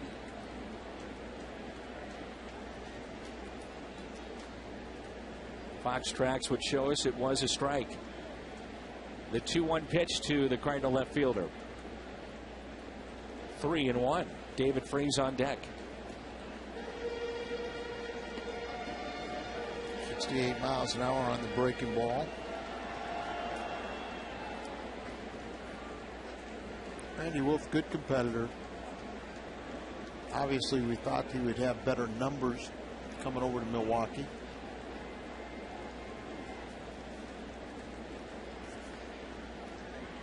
Holiday rips it to short. Escobar, long throw to first. He got him. 2 dazzling plays from their young shortstop. Takes the hit away from Matt Holiday. We played 5, and it's 2-0 Cardinals.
$250,000 home plus 18-room makeovers now through July 2nd. Visit rivercity.com for details. And by AT&T, find out what's possible with the nation's fastest 3G network. AT&T, rethink possible. Ryan Franklin in the Ford Plaza earlier tonight signing autographs. Every Friday night, current, former players out there signing autographs. Back to live action, and it's 2 balls and no strikes on Ricky Weeks. How about Garrett Whittles? Extended his hitting streak to 55 games. He's within 3 of Robin Ventura. And that's in college. He's for Florida International. Backing up, a couple of hops, Brendan Ryan. I don't care what league you're in. 55 games is 55 games. It's tough to do. Right now, it's tough to hit Adam Wainwright. He's only had 2 hits allowed tonight. A leadoff single by Weeks, and then Corey Hart hit a double with 1 out in the second. Only 1 other base runner. That was a walk to Fielder. As he's been ahead in the count. It's a good way to pitch, isn't it? 2-0 Cardinals. If you just joined us, 1 out here in the 6th, right down the middle. There's 2 runs in the 3rd for St. Louis. Pat Burrell is signed on with the San Francisco Giants. Former Phil and Tampa Bay Ray. Released in mid-May by Tampa Bay. He's only hitting .202 at the time.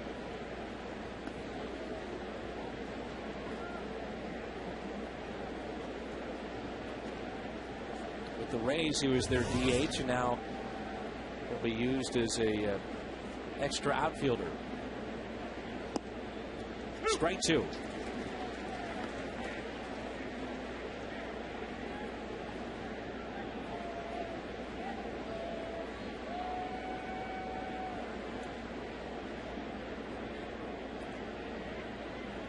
Here's a 1-2 pitch. 2-2. Braun is 0 for 2 tonight with a pair of groundouts.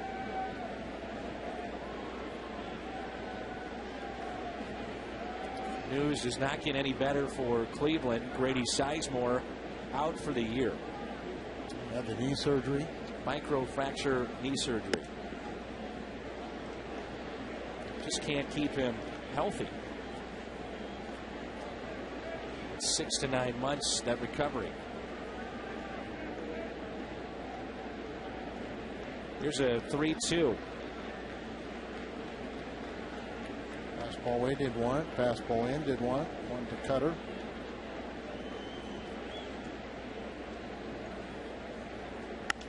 And Braun hits it out to deep right. Ludwig back with room.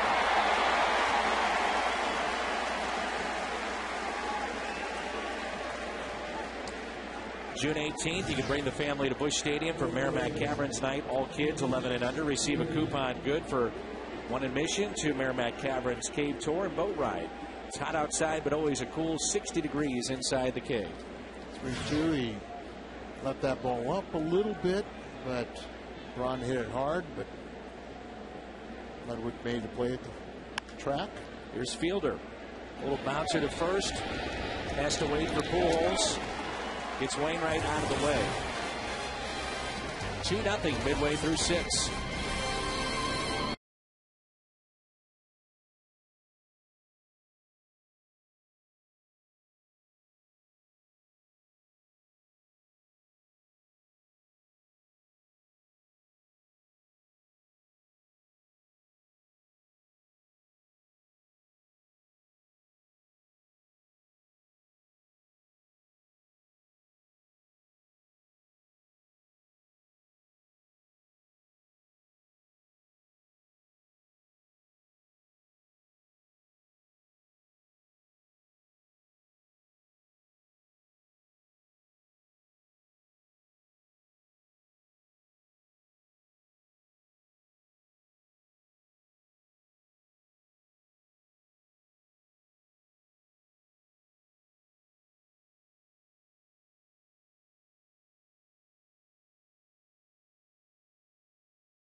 Look at our text poll presented by U.S. Cellular. Which former Cardinal from the 06 World Series team is your favorite? 42% of those that texted said Scott Rowland, we just saw here in town. A little surprised that Eckstein was so far behind. I think we all thought Suppan would be 4th selection, but interesting. Here's Freese, who struck out with the bases loaded. That was in the 3rd, and then he also struck out in the 2nd. Struck out 2nd on a 3-2 pitch. He was headed to first base when our home umpire, Mike Everett, said no. A big Cardinal fan, turned 8 years old today, and he's watching baseball tonight. Aaron Bovey. Aaron, happy birthday. Line drive into right and a base hit.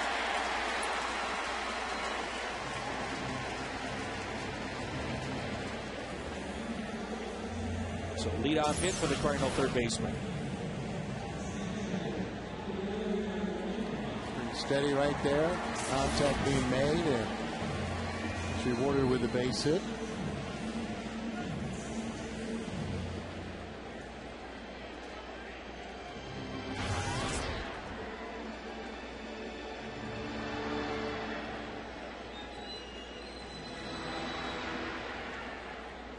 It's a very, very warm night here in St. Louis. Humidity.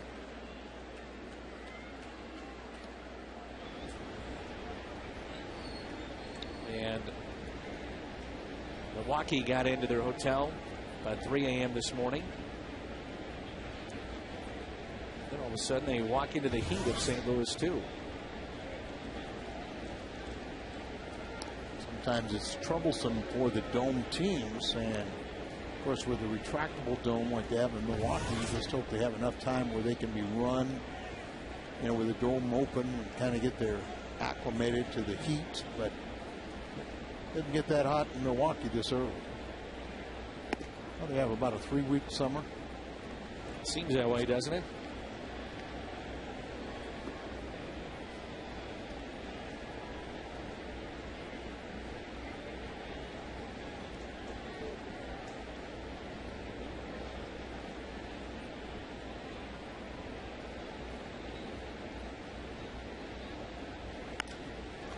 Driven into right.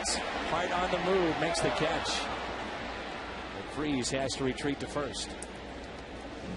Ball gets by him, he might have scored.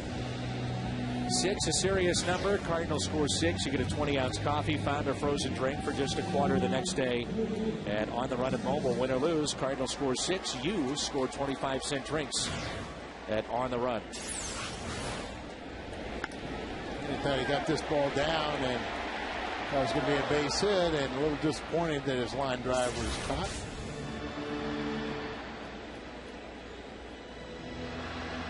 One out. Here's Colby. Mentioned before, he's seen 17 pitches in his first 2 at-bats. It's a part of his game that's been very good this year. Taking pitches, drawing the walks. Well, his on-base percentage is up, and now that he's got his new contacts, it does seem like it's helped, and his strikeouts are starting to be cut down. Here's the 0-1. Lifted into deep right. Hard back. Goodbye. 2-run homer, Colby Rasmus. 4-0 Cardinals.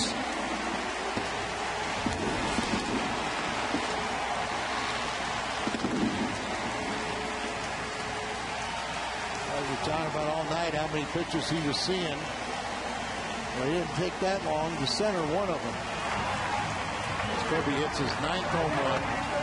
RBI total up to 25 now. And our pitch by pitch. A little breaking ball out away from him, fouls it off. Then he gets another one that catches too much of the plate, and Mr. Hart can only look up and see it go bye-bye. The Cardinals' lead is now double, 4-0. Loads up on the backside. Comes through. Look at those hands are still and steady. Pulls the trigger, hits it out in front, and gives it a ride. And he did it against the lefty, which is always good to see. And we talk about, he struggled against the lefties last year, but he expects to have a much better season. Well, it's never really been a problem so much in the minor leagues for him. And, of course, the difference of a left-hander making that breaking ball down and away out of the strike zone or leaving that breaking ball in the middle of the plate.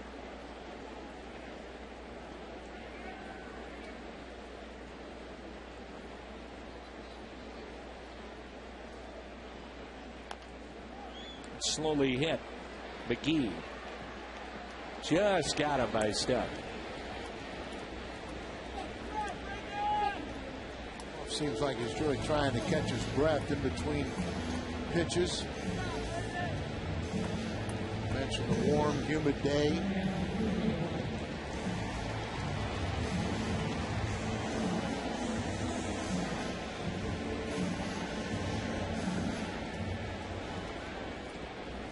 Today, with the advent of the specialties of, you got your 7th, 8th, and then your closer type guys. But it is amazing. Guys are better conditioned athletes with all the knowledge about how to hydrate,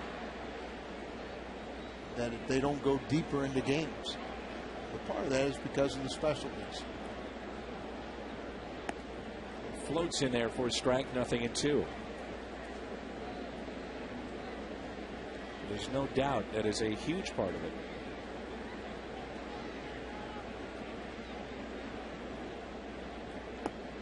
And a strikeout of Wainwright. Colby Rasmus with the home run.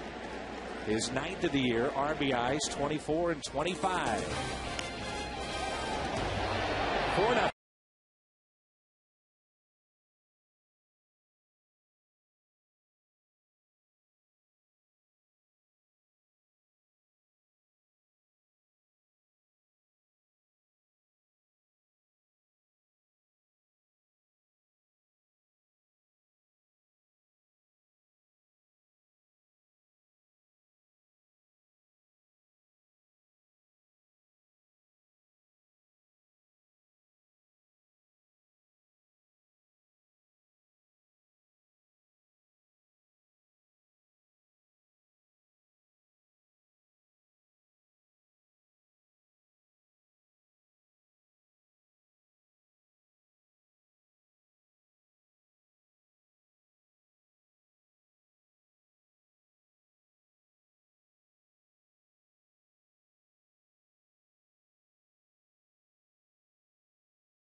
The Brewers take on the Cardinals. Showdown. NL Central rivals, and it's at 3 Central tomorrow. Brewers and Cardinals on Big Fox. Wainwright, top of the 7th, rolls in. And Al, he's at 77 pitches. And on this hot night, and we're just talking about specialty guys and where you don't go deep necessarily, it seems like he goes deep all the time. All the time, win or lose. And that mindset, and there you see the difference in pitch count. That's basically 2 innings for Wainwright.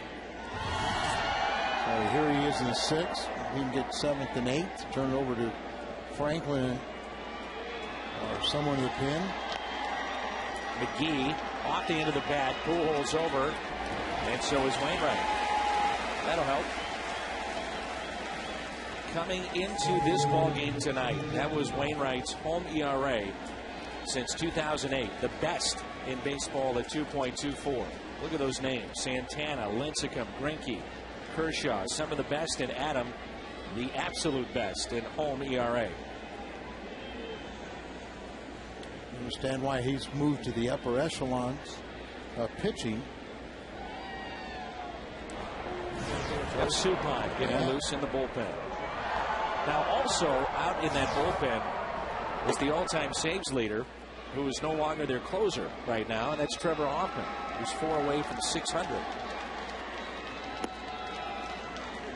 And Al, you can't find, from all accounts, and I know you've talked to Hoffman a number of times, you can't find a better teammate, a guy that works harder, that has done more in his career at that position than Trevor Hoffman. But right now, in the games, he's just not getting it done. And he's a real professional. He's going to be a first ballot Hall of Famer. He'll get to 600 and be the first one there in saves. In the meantime, I told you he'd make it easy on his manager because he's an unselfish player.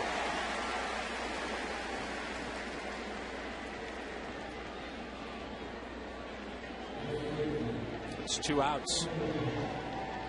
Seen a lot of first pitch fastballs for strikes tonight. Well, Dan, it's a really an interesting thing, and we probably have to get Dave Duncan to bring out his great book of knowledge. But you would be surprised by preaching first pitch strikes how many times a first pitch, particularly even a fastball, but any pitch, how many times it's either you take a fast pitch, a first pitch fastball right there. Very few hitters are ready for it. If they, they get it, they foul it off. Very few hits are given up on first pitch. So that's why, the numbers and what Dave Duncan just preaches is get ahead in the count. You get that first pitch in there, you're in the driver's seat. Then that hitter's trying to catch up. Remember, we're all guess hitters today anyway. And when you can throw a first pitch strike, and especially if the guy takes it, I mean, you've won the first part of the battle. 1-2 the count here with 2 outs, nobody on. They just kind of, play along and watch and just see how many first pitch strikes are put in play. It's a small percentage, and then even smaller that are base hits. Another fastball at 92. Hart thought it was a previous pitch that was called a ball. 8 pitches total for Wainwright.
If the Cardinals hit a home run, Lila Meinhardt qualifies for the Hyundai Sonata drawing in September. To register, visit SunTrip Hyundai or St. Louis area Hyundai dealer.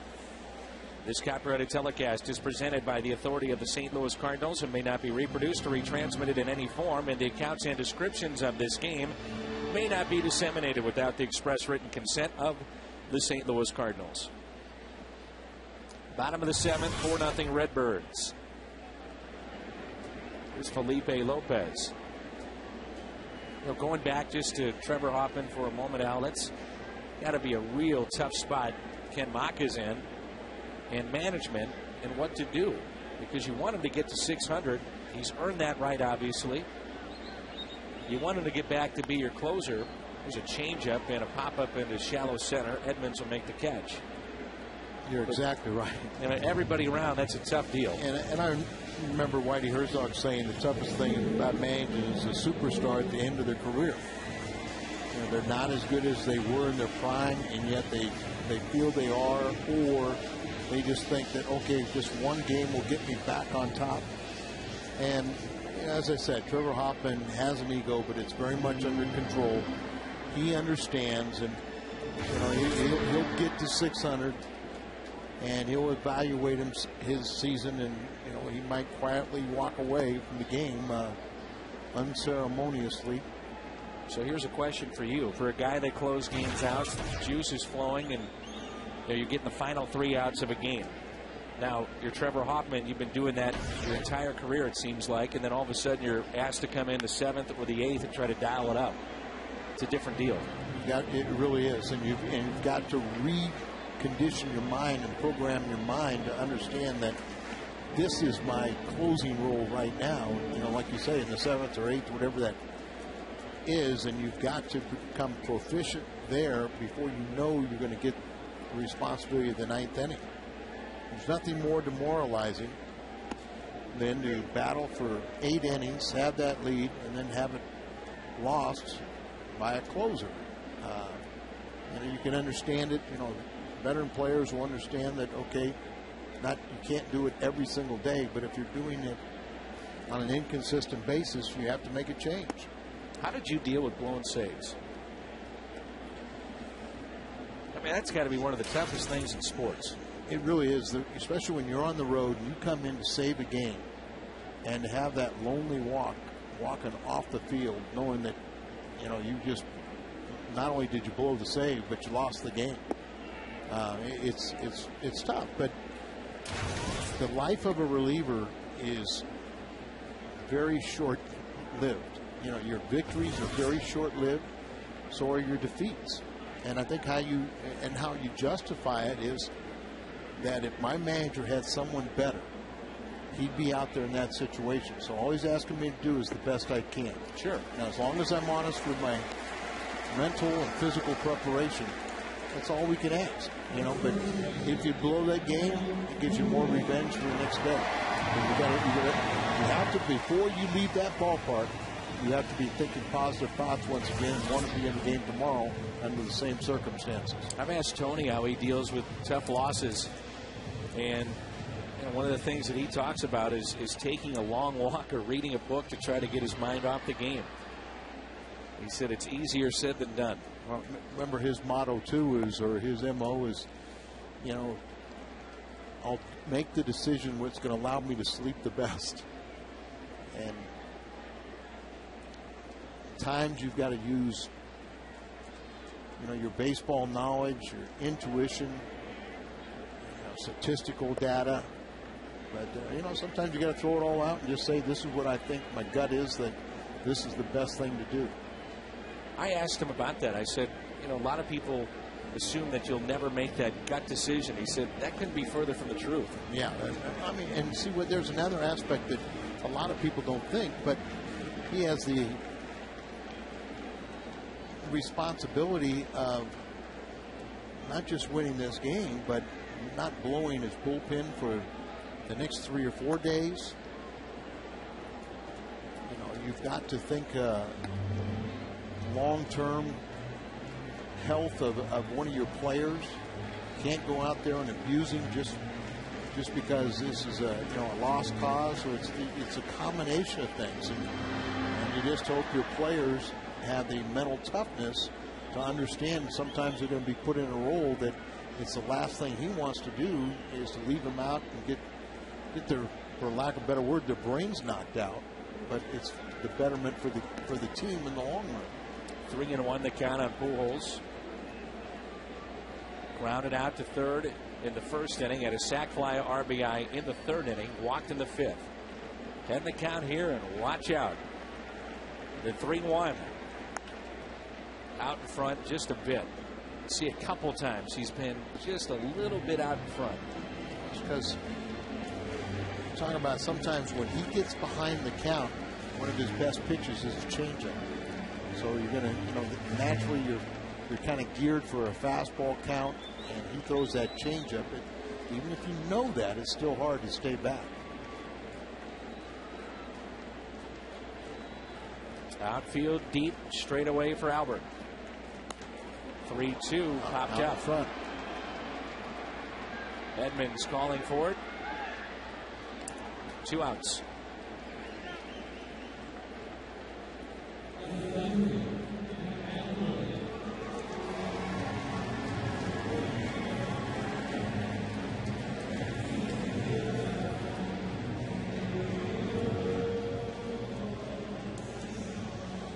So 2 outs, runner at first for Matt Holliday. He struck out looking. That was in the second. Intentional walk in the third when the Cardinals picked up 2 runs. And grounded out to third back in the fifth. Robbed by Escobar. Sure was. That's hit into left center field. Gone over. Won't get it. That'll go to the wall. Ludwig being waved in. He will score, and this will make it a 5-0 Cardinals lead.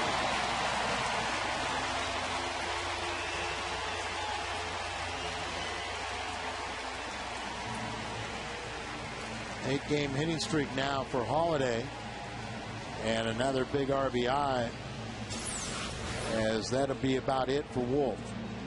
Starting to drive the ball. He was hitting some hard ground balls. Now he's driving the ball, and Braun, the long run out into left center, couldn't get this ball before it got to the wall. That allowed Holliday the extra base hit, but more importantly, it drives in Ludwig from first base.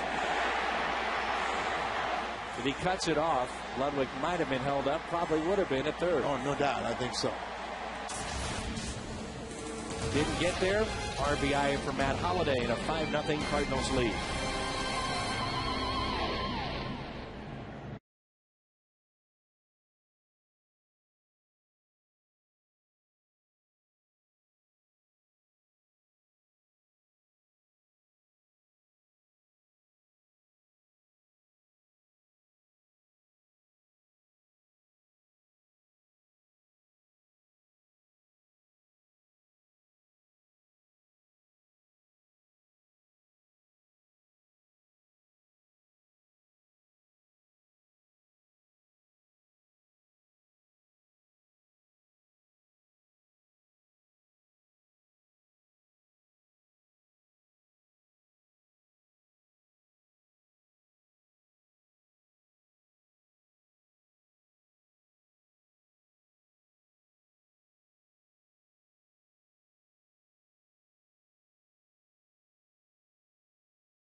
Appearance here, high ERA, and opponents hitting close to 400 against him.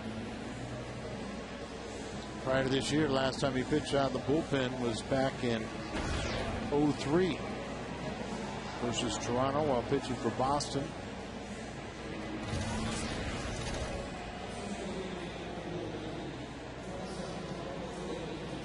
Carlos Gomez is into the ball game.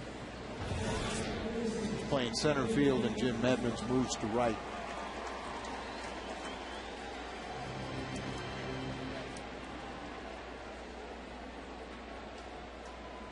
Here's David Freese. Holiday at second. 5-0 Cardinals. 2 outs here in the bottom of the 7th. First pitch taken low.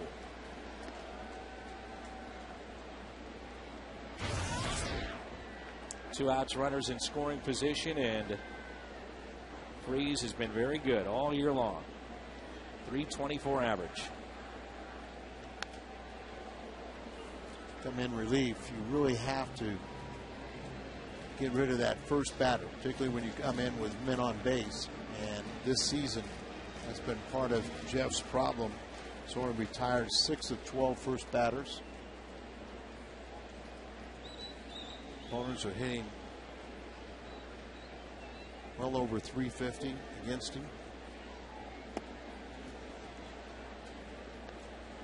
Soup was right, and you were talking about how PJ has to be almost perfect. Suppan was like that with the Cardinals. Yes, but he was, with the Cardinals, he was your classic quality starter. Always 6 innings. He allowed 3 runs. And gave you a bunch of innings over the course of a year. He would average 6 innings, and strike called on David. And that's why. Always kept you in a game. Yeah, and that's why a guy like Suppan could be so valuable, where when he's giving you those kind of innings over the course of 6 months, that is huge. Boy, we really set the bar low, though. And that hits Freese. What I mean by that is, we say a guy's a workhorse when he throws 200 innings. Like 34 starts, that's averaging 6. 16-9 in 2004, his first year with the Cardinals. 16-10 in 05, 12-7 06. Run in on him. Good. I think we got the top of the left hand, the index in the left hand. Soup came up with Boston back in 1995. Arizona, brief time. He was there for 13 games. Then Kansas City, Pittsburgh, Boston again. The Cardinals, and his 4th season now with Milwaukee.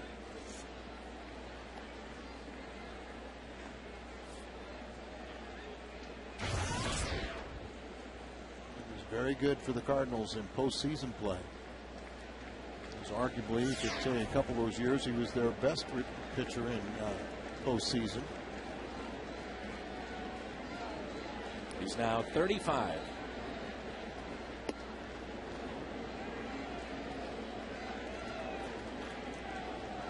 One ball, 1 strike, 2 outs, and 2 on.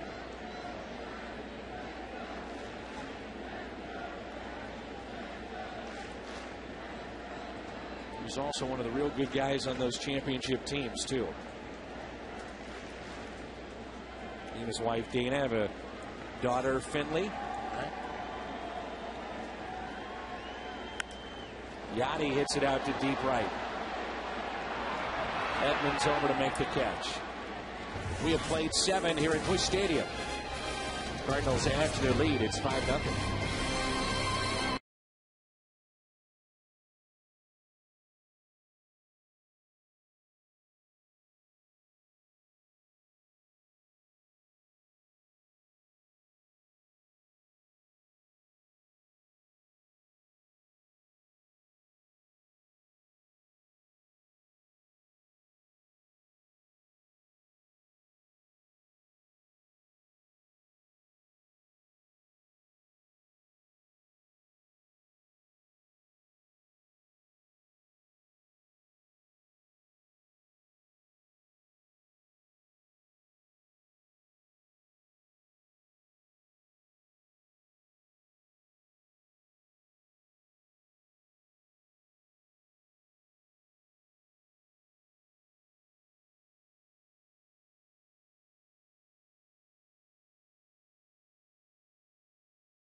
then holds on to that ball.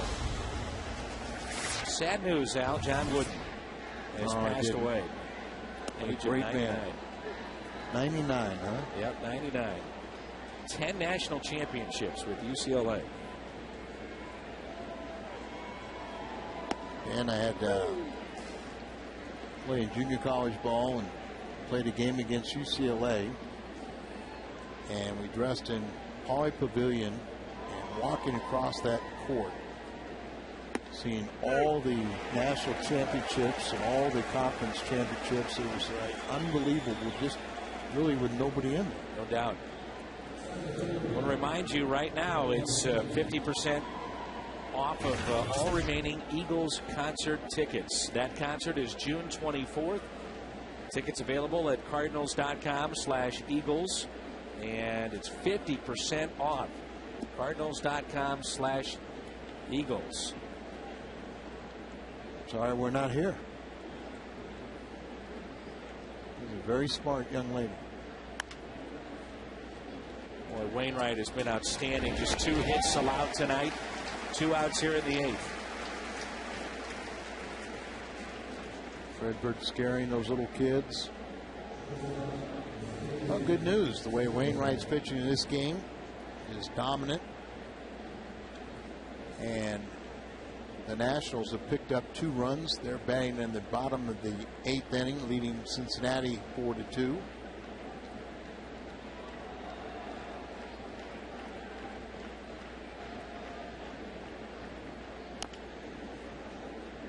They're helping out Wainwright here, trying to make this a quick inning. Strikeouts most in the National League. Adam at 84. He's retired 14 in a row.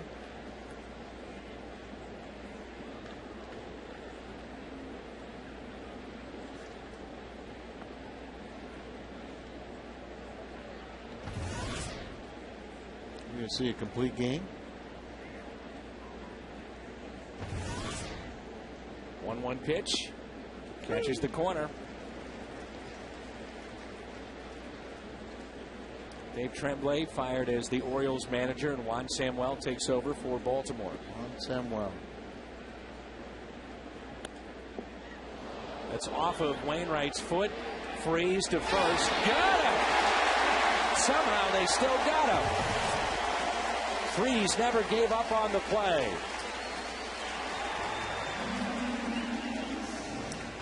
Adam says he's all right. Off his foot.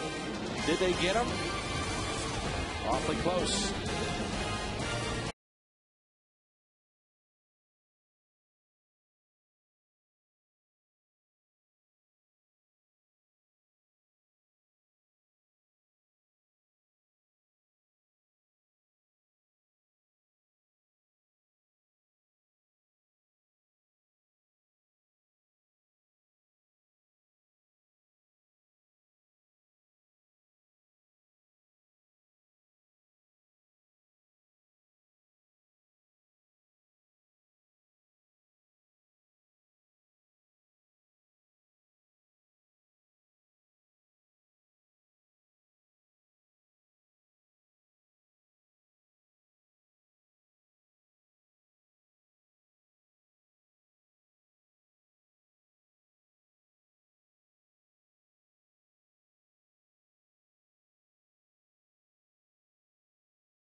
Hanging breaking ball and a 2-run homer. Rasmus with his 9th home run of the year.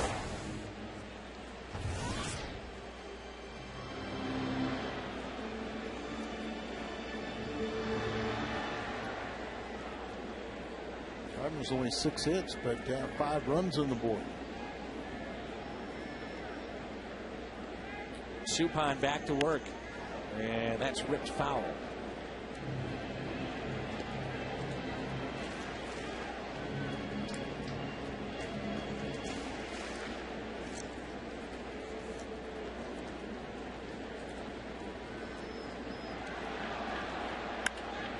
Up the middle. Another pitch that was up. A changeup from Suppan. And Colby with the base hit. Baseball tonight presented by Bud Light Lime. The drinkability of Bud Light with refreshing taste of lime. By AT Uverse, a better TV experience. Visit att.com for details. And by Bank of America. Cardinals banking only at Bank of America. Once again, we thank DirecTV. Our aerial views tonight of Busch Stadium.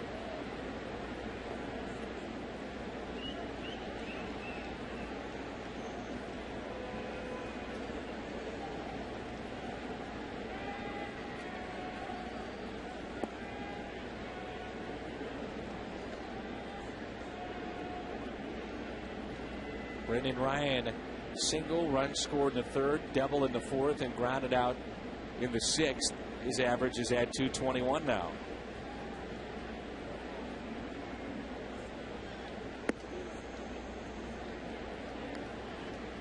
He talked about it the other day with Jim Hayes, how he's just seeing the ball so much better. Watch how his balance and particularly the lack of head movement. His head is staying much stiller, so he's in a better hitting position. Head was just bobbing. Then he had, the legs going one way, the upper body going another. Just so much lunging movement. Now he's gotten very steady, and he's starting to drive the ball. It was funny because early in the season he wanted to drive the ball. Now he's doing it as he kind of went back a little bit to what he did last season. 3-1. And another little trick, something Ludwig talked about and Brendan talked about, doing something very novel. They're watching the ball come out of the pitcher's hand. It's the only thing old hitters had to do, watch. It's a foul ball, full count.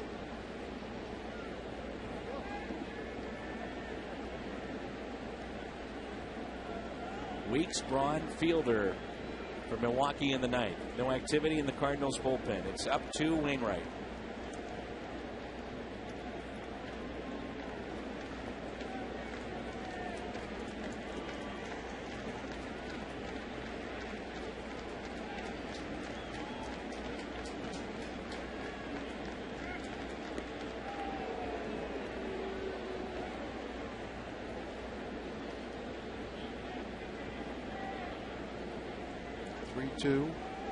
Kobe on first base.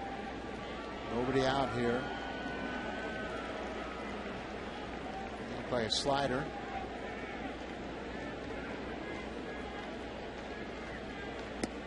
And he struck him out.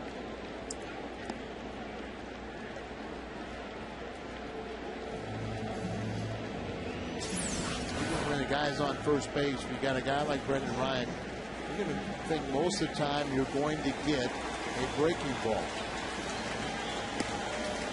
Even at 84, you're thinking fastball, you can adjust to an 84-mile-an-hour breaking ball. If you look at breaking ball, you should be able to adjust to his fastball, which isn't much harder. I was looking, Dan, that Adam Wainwright's low hit complete game last season was 8. In his career, it's 5.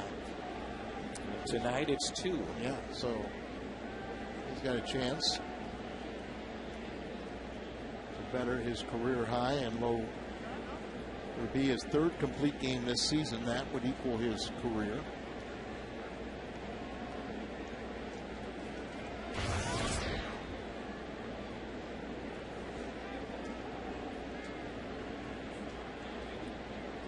One pitch. 2-1.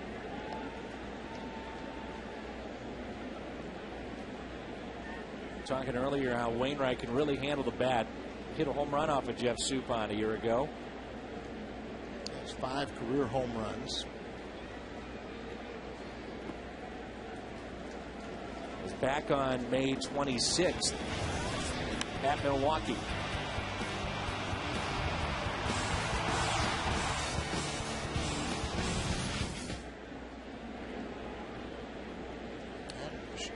Suppan's pitching like he's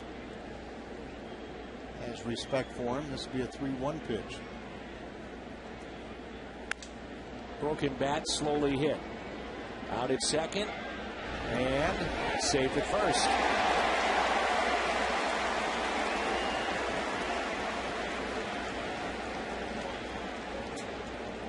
I don't know, you get a 5-run lead if you're Wainwright. You might just assume getting off the bases on a long, hot night. And look at him, because that extra step or two, you're trying full bore to try to get out there. And I understand exactly what you're saying. I thought he was out anyway. But now it's in the dirt, and they allowed him to get that extra half step, and still thought he was out. And I think Wainwright would have preferred it too. Tony would have. Now you're sucking for air and with 2 outs. We'd trust Wainwright if he had to take a 5-0 lead. Oh, yeah. With 1 to go. So with the lefty up, fielder plays behind Adam Wainwright, 2 outs. So Lopez, another chance here before the night is through. Another situation, you don't want your pitcher out there stealing, running hard to down there to get in scoring position. He's the one taking deep breaths right now. 2-1.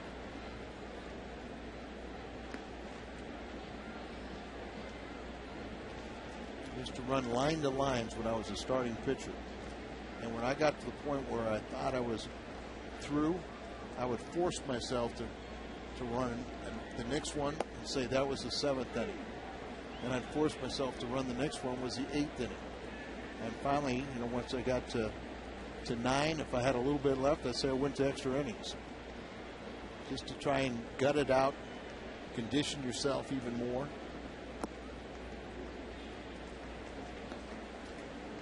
Ricky and Pat getting ready in the casino. All those guys just love the Aqua Bar.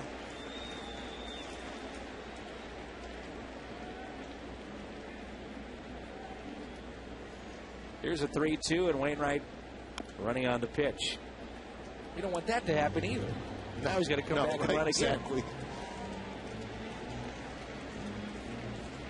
When you're an athlete and you're a competitor, you're going to run hard to try and avoid that double play. You're also going to be ready. You want to be a complete player and come with that package. Just field your position. You won a Gold Glove last year and know how to run the bases.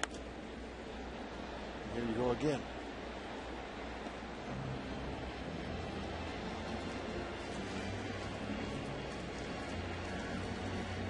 Tony's saying, let's just get it over with.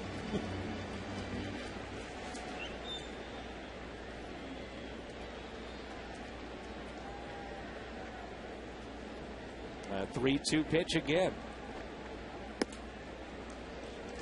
And he walked him. So 2 on for Ludwig.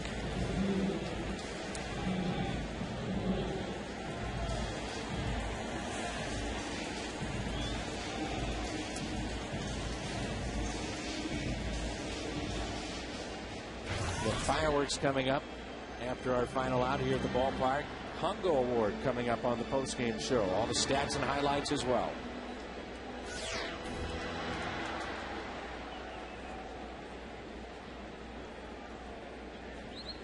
Two outs, 2 on. Ludwig. Fair. Into the left field corner. Wainwright scores. Here comes Lopez. He will score. Ludwig drives in 2.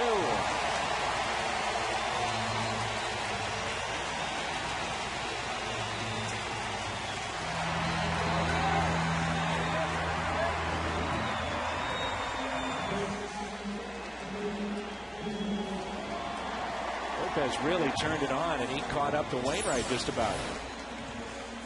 See a ball just running in on him, drops the bat head, pulls it there. Now watch Lopez, he just takes off. He knows he's going to score. Adam just running enough to where he's not going to overextend himself. He knew he was going to score and still allowed, kept pace where Lopez wasn't running up his back. Saving a bat for Albert. Right down the middle for strike one. Albert reached the 40 RBI plateau tonight. 12 home runs, 315 average.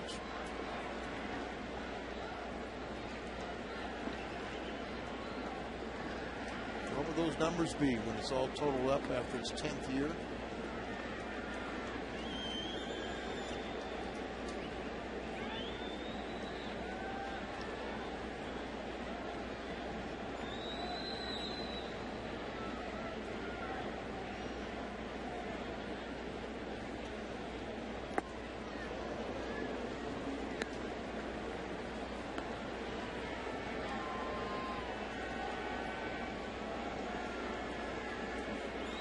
One ball and 2 strikes with 2 outs.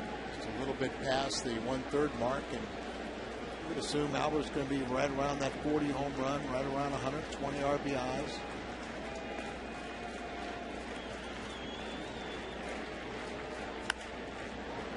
Well over 300.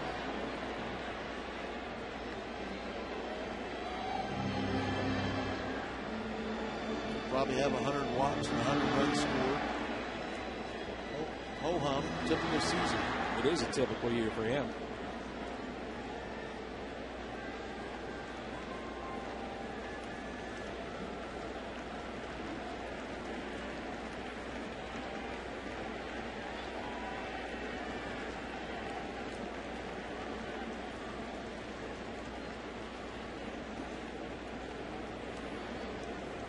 Having trouble getting together signs, and no hitter likes to wait at the ready, so he steps out. And Supan's trying to invent a pitch. 1-2.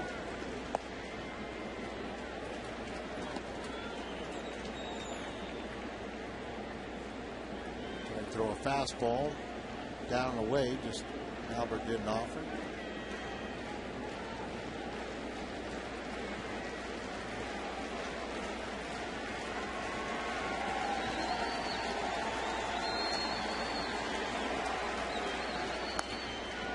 Ripped foul.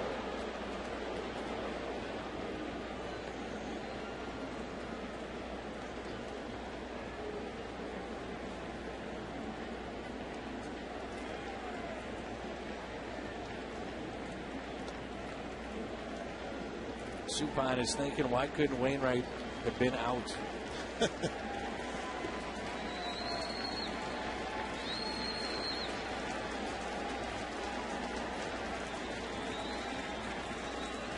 Two. Base hit. Here comes Ludwig. He'll score, and it's 8-0.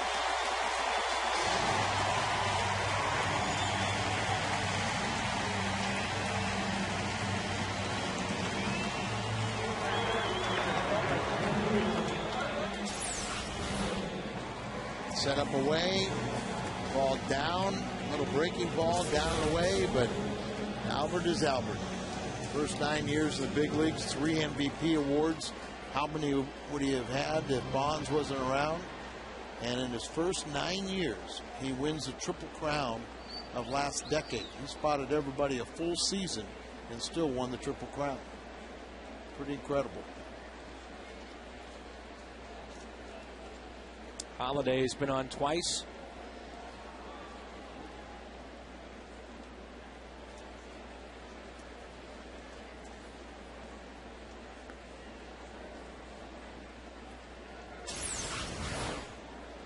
Albert, and you got a little moth.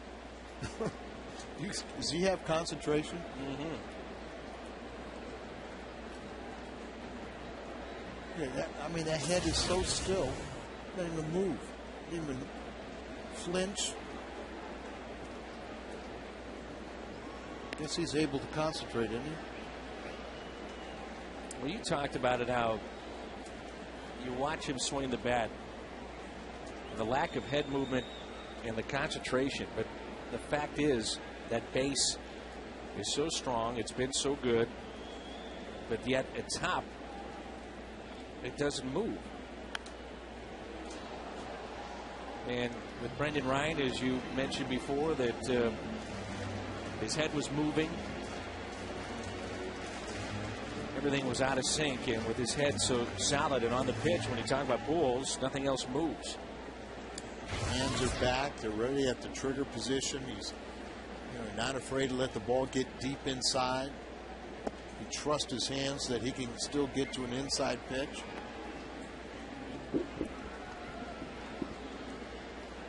Three and one on Matt Holliday.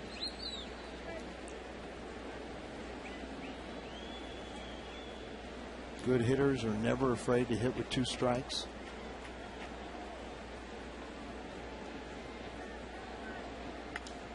Three and two.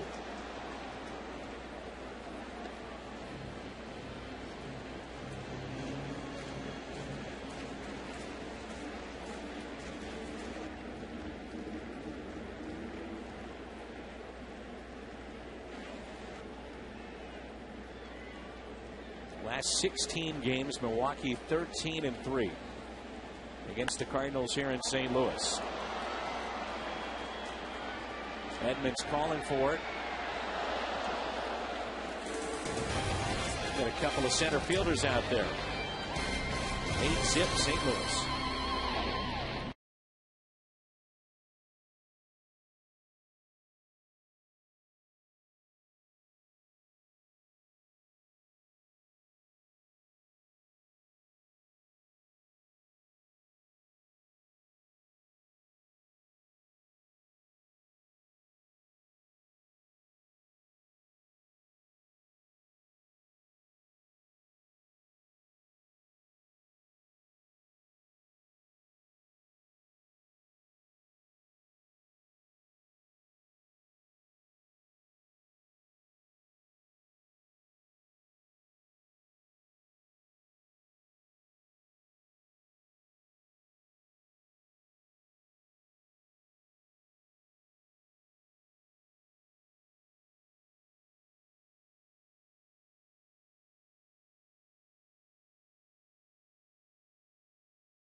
Paris and Rick Horton are at Lumiere Place.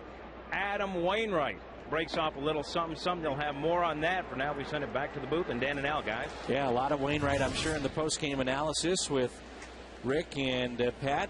Wainwright aggressively taking to the mound after that third and final out.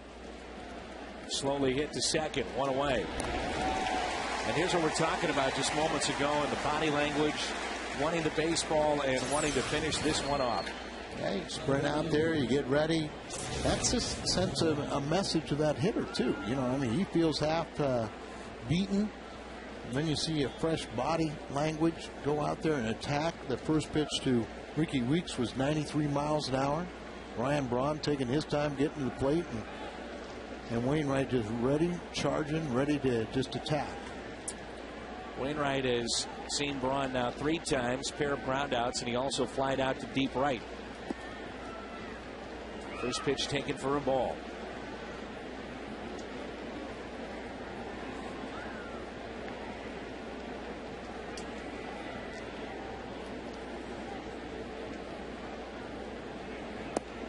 retired 21 of the last 22 batters. Lead off the game hit by Ricky Weeks.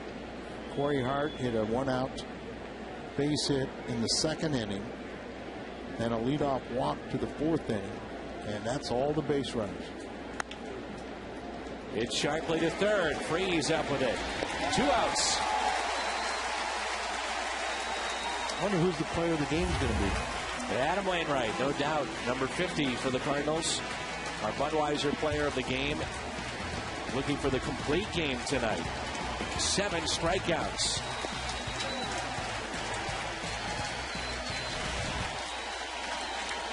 Crowd appreciates the work from Adam tonight. Cincinnati did lose, so the Cardinals could be in sole possession of first place in the Central. He already has 2 complete games. One was in an 8-inning loss, and the other a 9-inning 4-hitter. But here is allowed 3 runs and 2 earned runs in that game back on April 18th. But here his finest game of the season. 1-1 pitch, strike 2. And Dan, when you watch Adam Wainwright, it's the finest game of the season, but no reason why he can't duplicate it almost every time out. He's that good.